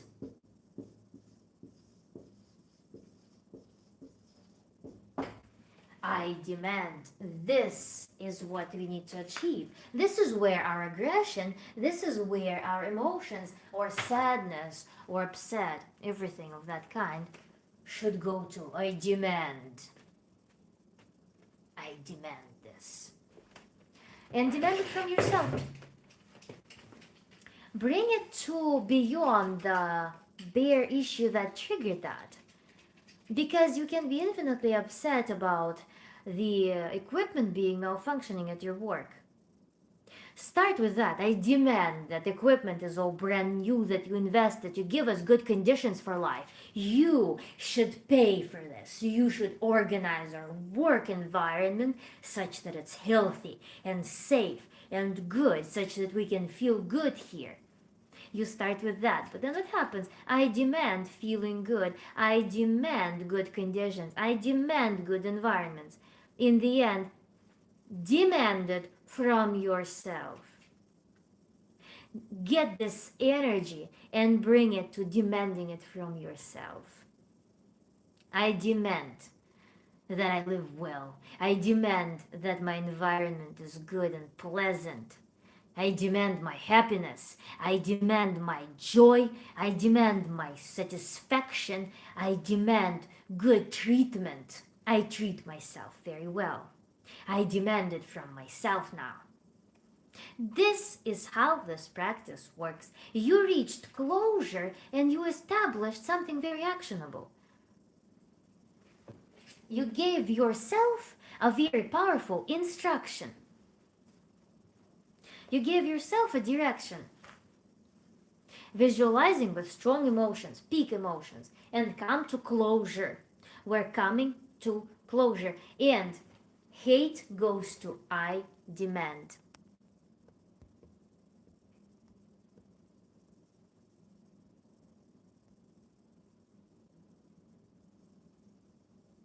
Yeah, kick-ass.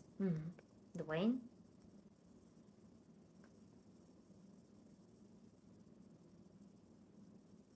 I feel like change is only temporary and I always resort back to my old compulsive patterns because never closure. Attachment to old things, attachment to some persistence of things is lack of closure. Close it in your mind.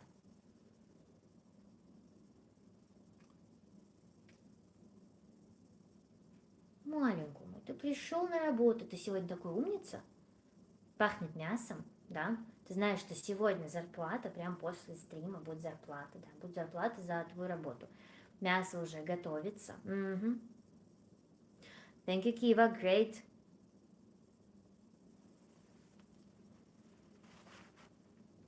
Да, там зарплата сегодня будет, да, сейчас прям после стрима будем заплатить зарплату тебе. С премией даже. Очень, Господи, спасибо. Ну, что делать? будем тебе платить зарплату сейчас. И мне тоже, кстати. Тоже мясо хочу. Угу. С табаско. Да. Будем мясо с табаско. Это без табаско, а с табаско. Ням-ням. Да. Фантастический вкус.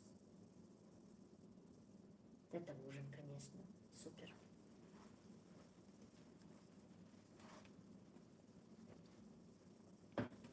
Хоп. Миссионарий, кстати. Нет, не хочешь играть. Ну, скоро будем играть. I always nice when I never lost, following smoothly through the topic. Tantra. As such, we have perfect intention, but haven't electrics. As such as you can take desire and make convenience.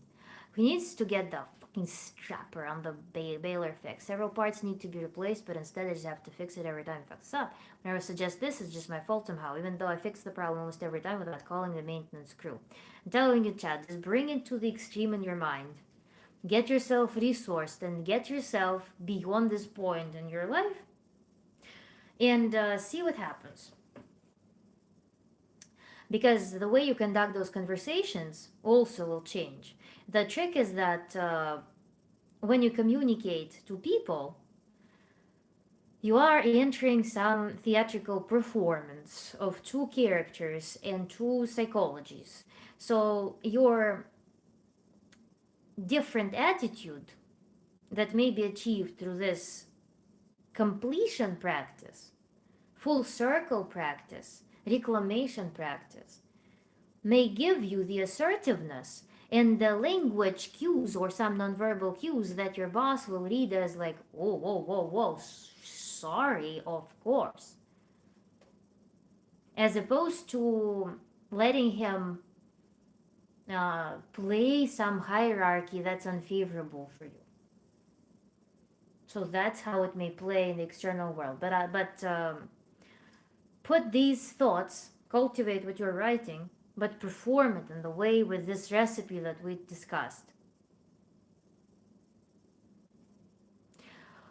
I'm just taking it all and tagging it all in and making room for all these numbers in chat.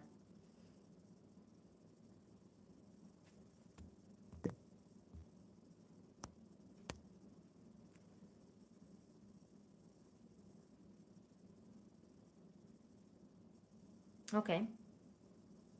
We worked with our emotions. What else can we do? By the way, it's not it. It's not it. So dumping the emotions. Sometimes it's not about the closure. Sometimes we're not dealing with something recurring. Or we can aid our closure practice with physical work. What do we do? First thing, especially by the way, after this practice, Chad, be with me. Hannah Lucy, by the way, hello, it's me, it's how everyone. Hannah Lucy, I haven't received your email. If you sent me anything, I haven't received it.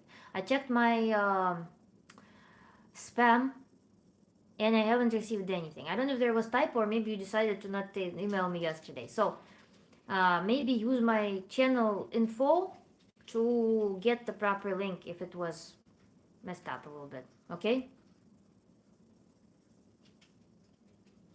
So, what do we do in the end of that practice of this aggression, completion?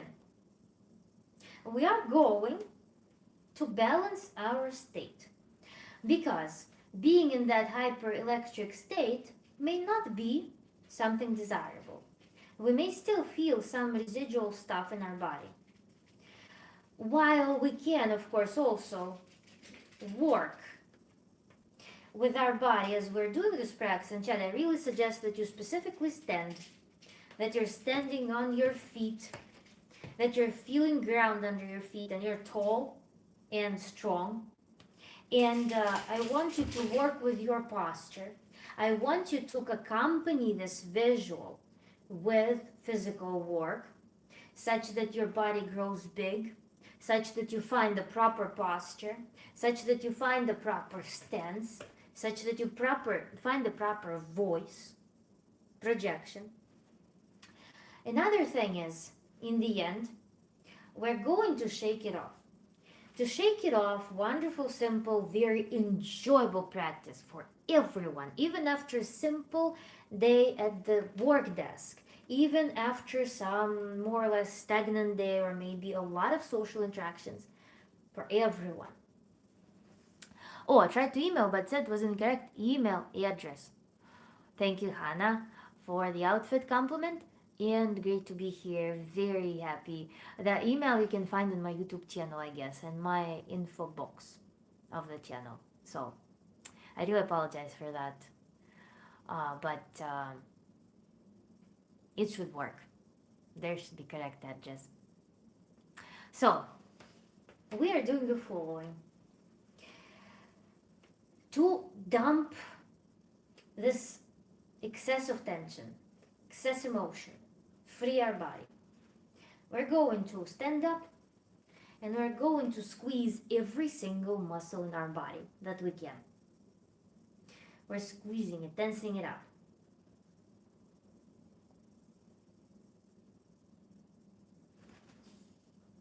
And then bringing it to the peak tension. We are holding this tension for as long as we can, till you no longer can. Fists, neck, shoulders, back, pelvis, knees, everything. Squeeze it all to the peak and dump. Repeat.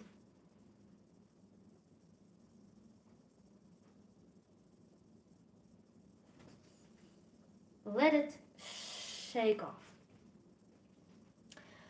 Then simple shaking as well.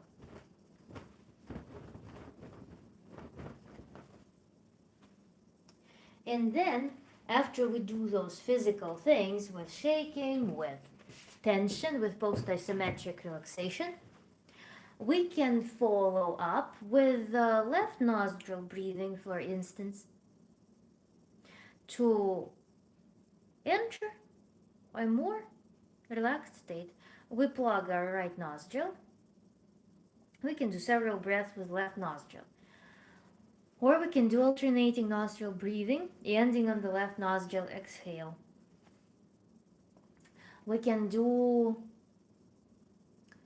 I will record you a practice actually, the cold Kapalabhati breathing.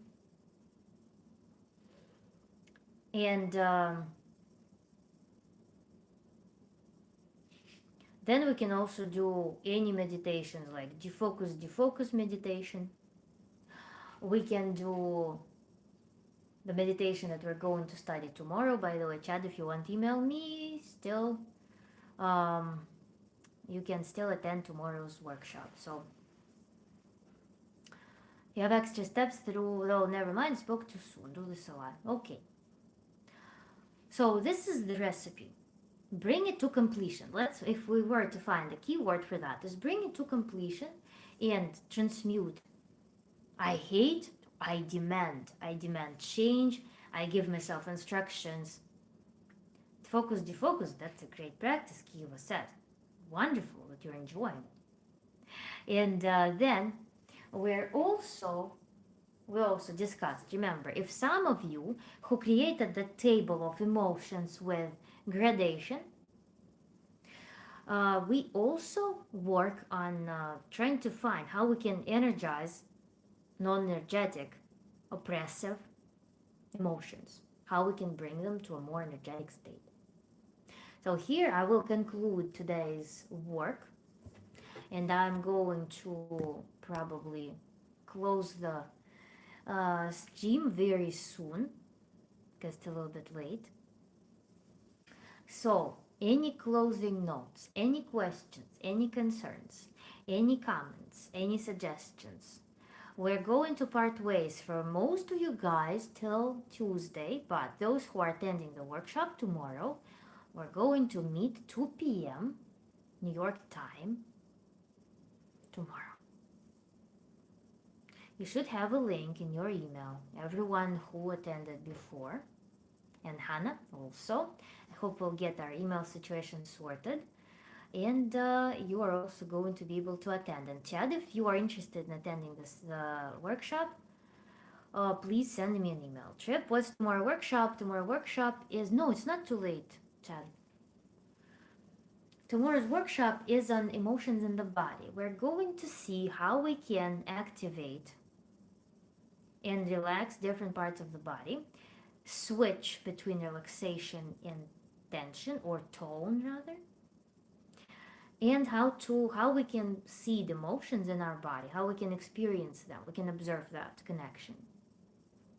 So it's a huge palette of different phenomena that we're going to explore with different functions, but on the same topic. So practices that kind of check a lot of boxes and that are relaxing and also toning and actually very on par with today's stream.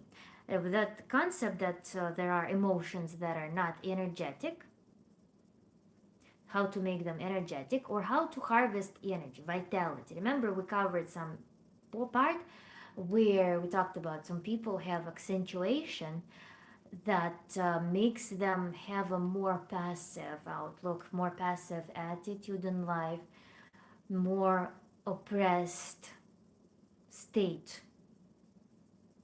And for those people, we need not necessarily just relaxing practices, but activating practices. How to harvest this ease, this energy to be able to take an action, how to be able to turn it into a habit. So this is the relation between today's talk and what we're going to study tomorrow. Okay? Question: is it a review? Review. Let's do brief review, Kiva. Brief review because we ended on the lecture. So what we started with? We started with classification of emotions. I hope some of you did the table and now have some interesting piece of information to work with. The table in which we took 6 basic emotions and we graded them from 0 to 10 in frequency of experiences, then intensity of experiences, and the ease of experiences. This is the emotional portrait of yours. So we have this piece of data. What is the dominant emotion? What emotions are most intense? Which emotions you allow yourself to experience and which you don't? What is the reason behind that? When you analyze this data, you can look into, also ask your question, why is it so? For what reason is this a 3? Is it just not something I'm interested in? Or is it something that I oppress? Is this something that I don't want to experience? I say, no, it's growth. I'm not going to experience it. So, analyze this data. Then, do you see from this table that you are more of a, tend to have non-energetic emotions, or do you tend to have more energetic emotions? And we discussed two of these directions.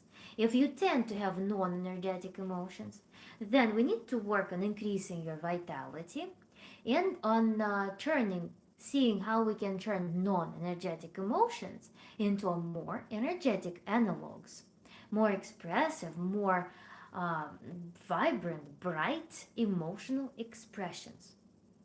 If you tend to be dominated by energetic emotions, and some of them have this critical intensity, overwhelming intensity, then we work on those overwhelming, very bright experiences in a way that we work with dominance when we take excessive energy and put it towards the desired state, desired dominant, desired idea, fuel it up. And then we also, through this diagnosis, are my intense emotions a result of my exhaustion? Are my intense emotions actually bringing me closure in anything, or are they just the activity to some pattern that I have been experiencing for so long and it bothers me? Are those intense emotions actually bringing you relief? Or are they just feel like just empty venting that doesn't lead anywhere, that does not change the situation? So if this is if you identify that your very strong, very frequent emotions are just venting that leads to no change, that's just some parasitic trend, almost like out of helplessness, super high intensity emotion. Then we work on it by bringing closure to it through the practice of reclamation. We discussed the safety measures, the rules for the practice, how to turn it into a practice such that it does bring the closure. And when we turn this hate that's locked into this vent to I demand, we change the law. We actually determine the law. We build new city walls. We build new fortress, healthy, proper, functional fortress that does not allow those parasitic experiences to happen. We move on to the next level. We move on, we take a step up, we release, we reach closure, it no longer bothers us. We find the law for ourselves. From what you hated initially in this problem, you gradually, through expression, through release of the emotions and verbal manifestos, you come to this final thing I demand. You demand it from the world, but then you demand it from yourself. You change your life, you change how you behave in life through using your aggression, through using this overflow of emotions. The anger, how anger becomes productive. And then we talked about some polishing, somatic exercises that can help you to further even out your state. I don't know if I missed anything. I hope not. Let me go check the meat. Thank you guys for flowers. Very, very beautiful. Let me go breathe. Just made some sound.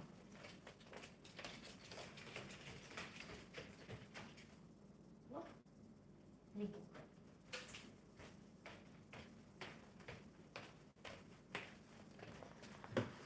Oh, I love this moment with flower chocolate today. We got chocolate as well. Thank you so much, guys, for sending beauty and joy. I really want Hannah to I want to see the email before we part, because if there are any problems with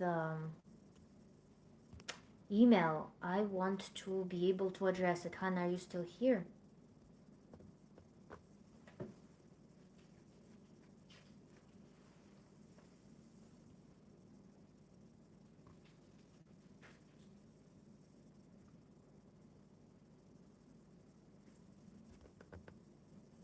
Because it's not good if Hannah, just because of some technical issue, doesn't receive Hannah. I'm looking, yeah, we summon Hannah now, because I want to figure out this email thing. Grab it, flowers. Hippocrates. Don't worry about that. It's the mutual pleasantry that we do. Can you put the email up again, my screenshot? Or it was on my old phone. Oh, by the way, God, oh my God, you reminded me that we have this thing. Green screen? Let me see when it loads my... Oh, now where are photographs?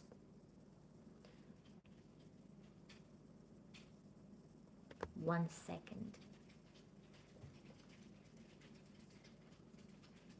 It's loading up my gallery, I guess. Let's write it on the board. I don't know. It's offensively slow. Ah, here we go.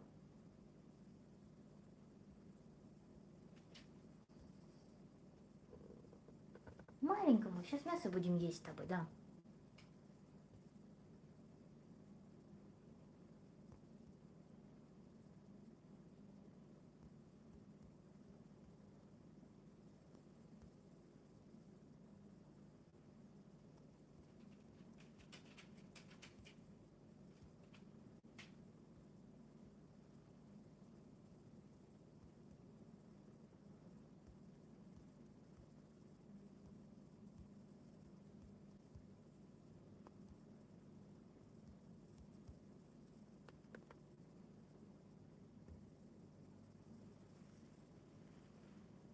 Ta-da!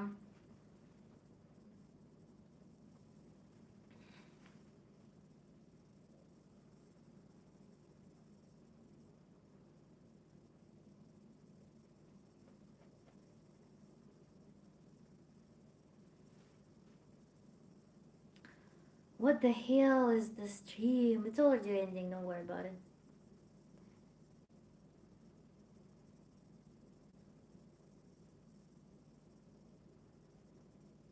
Kivashka, thank you so much, Kiva.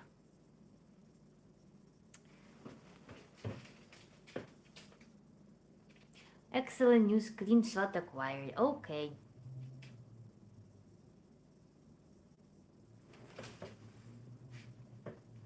Let's wait for Hannah.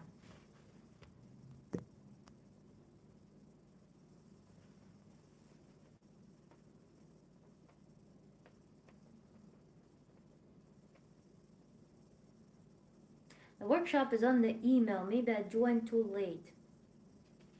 Yes, you are signing up via email. Kivashka? Hey, psychopath.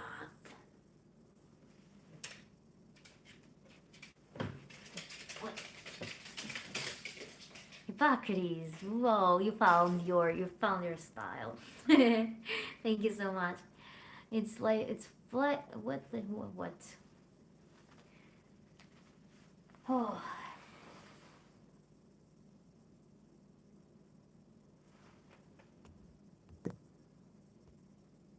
No notifications.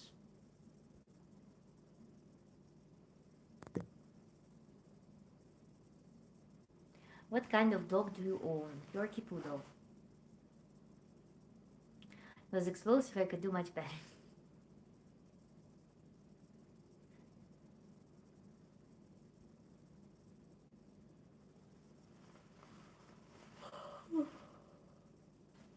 Would be a good moment for screenshot. Thank you so much, guys, for beautifying the chat.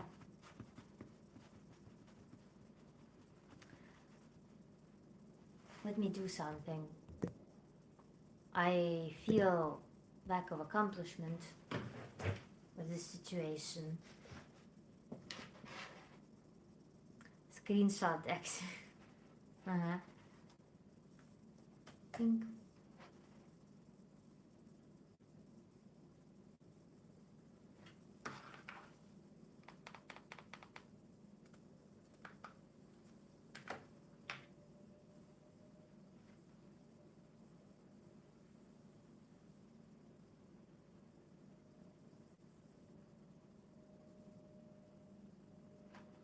That's time.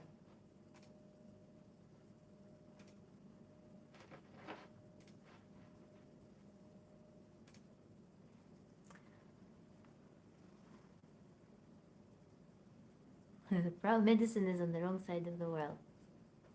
Thank you, guy. Oh, medals, golden medals. Now we have also gold harvest. Chad is. Oh, it's so interesting, by the way, how you all guys come up with those patterns uniquely to yourself. Thank you so much. More beauty. Whoa.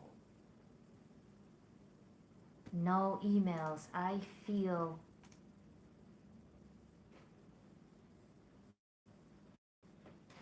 uncomfortable.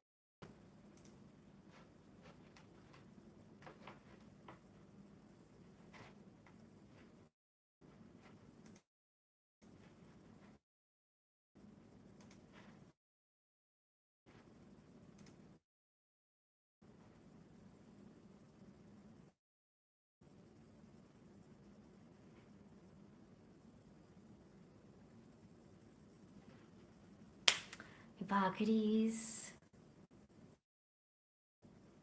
Sadly, the steam curtains are closing soon. Of course now, but it felt for me like actually a ton of time. Somehow, flipping the and doing the lecture felt looking at my. Sorry, guys, I have this hotspotting from my phone to open my laptop, and it's overheated my phone. So, and I had to put it in the freezer. So, Hannah, are you here, Hannah, please?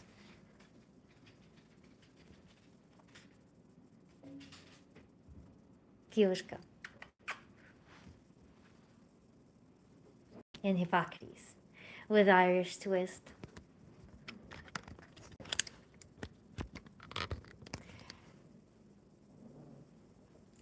NGD mining. Don't email me.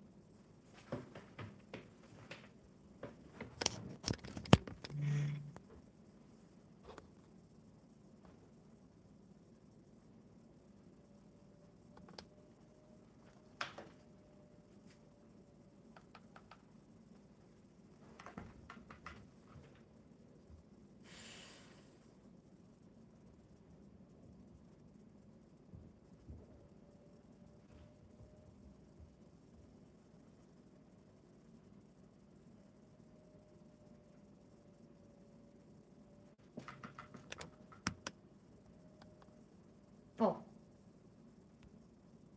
I didn't realize that the chat was not updating. I was like sitting there and I was like, what's going on?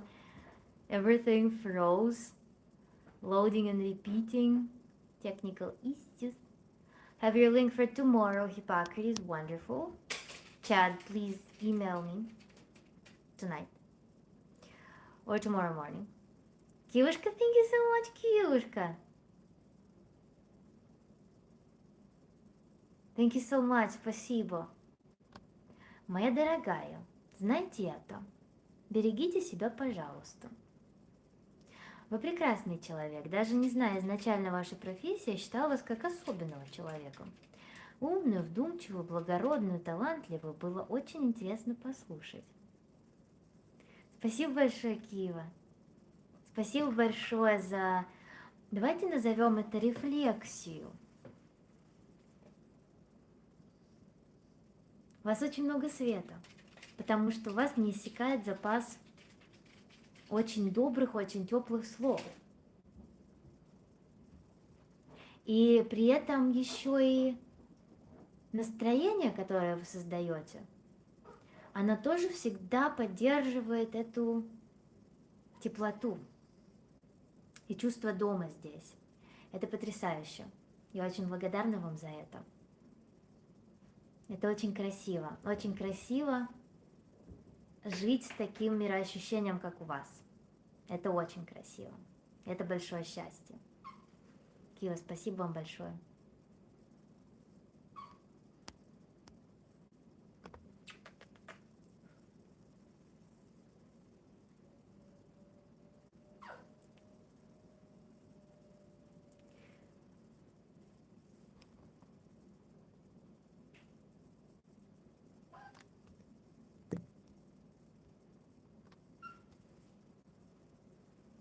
Кузенька, иди покажись, барагозник. Иди отрабатывай свою зарплату, быстро. Ну-ка, пошел сюда.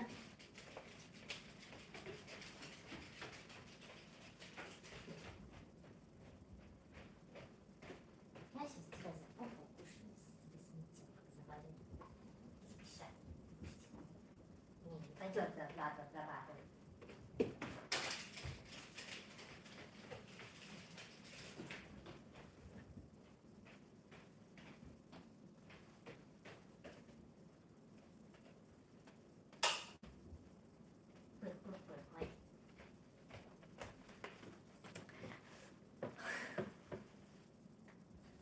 Can you translate for non-speaker? Go to Q, by the way.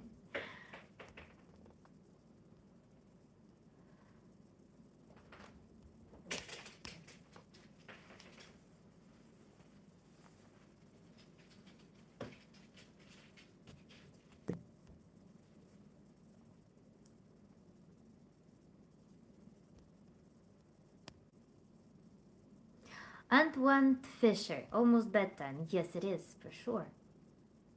It is. It is bedtime. Madame, you're much appreciated. Nope.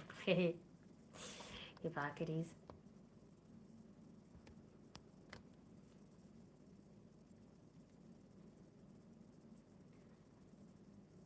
Yeah, goat, yeah, I'm familiar with. Kiva, I don't know, I'm familiar with goat.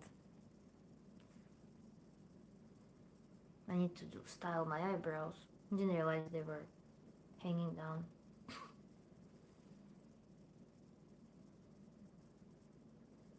Nobody told me out of our today's colorful people that my eyebrows were hanging. Greatest of all time, yes. Who's I heard about it, but my slang isn't the brightest. Yeah, I recently was shown a post with slang of different times, and yeah, I actually know more of a modern slang, like very recent slang, than I know of a old days slang. But in general, I use only a few words, perhaps, in my regular speech.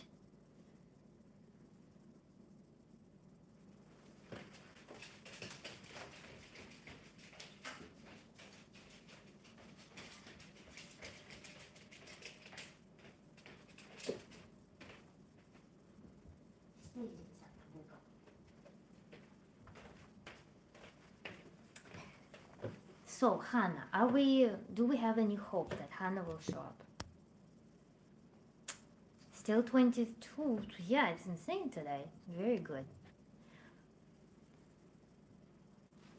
You're so real. No gimmicks, no tricks, no filters. It's refreshing to see such a pure person. You're very appreciated here. Thank you, Antoine Fisher. Thank you. I really appreciate that. I really appreciate your kind words, and it's really cool that you feel this way. What's important is I know what wool means. Mm-hmm. Yep.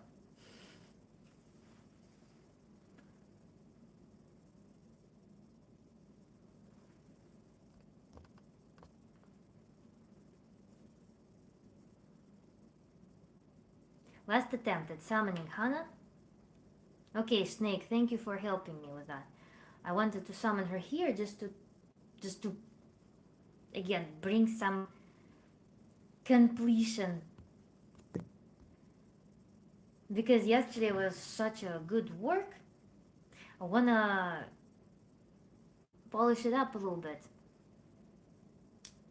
because it's not every person will be receptive, perhaps. Did she say she was going? I don't know. I told her that she can email me again using the link on my on my channel. Hannah will summon you one last time. Yes.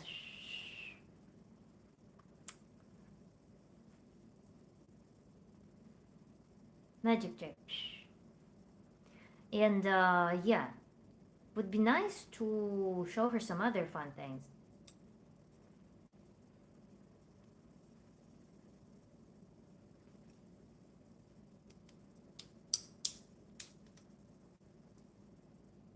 By the way, do you want, guys, Hippocrates and Kiva, do you want the full body breathing recording? I have it, but it's not mastered. It's not. Basically, it's just raw recording. It's of good quality, but I don't know. I want your probably feedback on that, actually, if you receive it. I recorded it, and you can start practicing it regularly. Do you want it? Or hell no. But again, it's sure, if you're willing to send. Yeah, I'm willing to send if you also give me criticism on that. If you tell me that it's what sound properties you would want to it.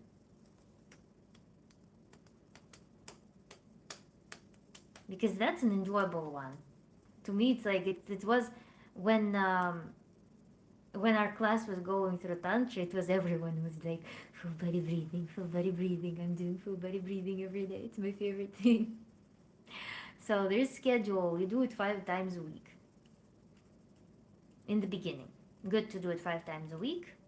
And then, um, you can dial back when you become when like maybe after 2 weeks you can dial it back to like 3 times a week. Okay, Chad, wonderful, wonderful. In the workshop, we're starting with introduction, what we're going to be doing. I will introduce the topic, but we briefly go into the practice. So the practice is in the spotlight.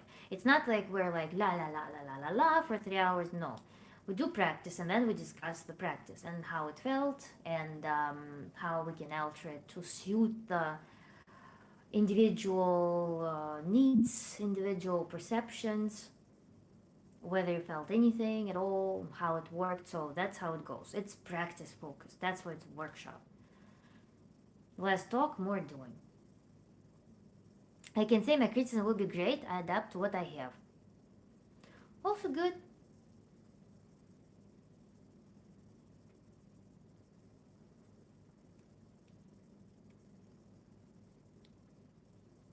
Kiva's criticism will be raging.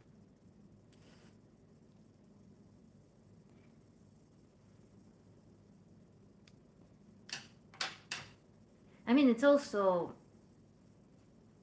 I don't know. Depends on also what device you're listening through. If you're listening through some high resolution headphones, then it's probably going to be more demanding. If you listen to it through phone dynamics, then it's going to be just whatever. It will just blend with the crackle of equipment. Which actually, I don't know if you prefer to do practice through the headphones or through dynamics. I kind of find headphones sometimes destructive because they're sitting on your ears. They're effectively either stretching if it's earbuds or pressing. So I find it easier to practice with the phone, like sitting somewhere and giving me the audio. Put it on YouTube, make it unlisted. I don't know. With headphones, I feel like I can't focus. That's also, by the way, one. Yeah, and also might be an effect. So if you're not doing it through the headphones, then probably will be fine. So maybe there will be not raging, no raging criticism, but with headphones, it's a little bit. Yeah, I usually just place my phone somewhere. Yeah. Okay, guys, so I'll send it to them. And then I want to make it more of a lesson as opposed to just the practice audio file. I want to turn it into a lesson, maybe with, I don't know, maybe what we did during the workshop will turn it into a lesson and just put it somewhere. Najendra, thank you. So everyone then, Hannah last, Cole. No, Hannah. Okay. We're going to sign off. We're going to look forward to tomorrow's workshop. Chad, I'm waiting for your email. I'll send you a link. And be relaxed, Chad. It's not a big deal. You can turn your camera off. You can turn your mic off. You can pretend you're not there. You can hide. And we will all create a comfortable space for you. You can just attend it and use and be in your own rhythm. It's totally chill. Everyone who attends it is everyone who you know. There are no strangers. You know what to expect from me, from others. Everyone there is a novice because everyone is learning the practices for the first time. How many are going tomorrow, we'll see. Commitment doesn't mean attendance, so we'll see. I sent the links to everyone who attended, and then Hannah, if I receive Hannah's email, I'm going to have also Chad and Hannah. So there will be a total comfort zone, Chad. Just, just turn it on and use it at your own pace. Go through it at your own pace. And also another important thing is that it's workshop is for you to learn. So my interest is for you to get something useful out of it. So you are the VIP. You're the one who demands the knowledge, the one who demands quality experience. This is the goal.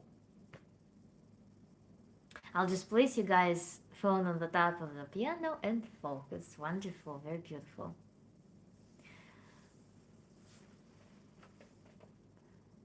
And also another purpose, VIP seats like Hannah said, yeah. And another purpose is to enjoy it, Chad. And if at any point you feel like you're not enjoying, if you don't feel either pleasant challenge or relaxation or just pleasant emotions, this is when you communicate it. And we're changing our ways. And everyone who attended, this is the rule. We need to always keep our focus in sight. Keep our goal in sight. Enjoyment and learning something, fulfilling curiosity, having fun. Okay? I guess, Chad, are you here? Or did you already leave? So, alright, you guys, thank you so much, and bye-bye. It was very wonderful today.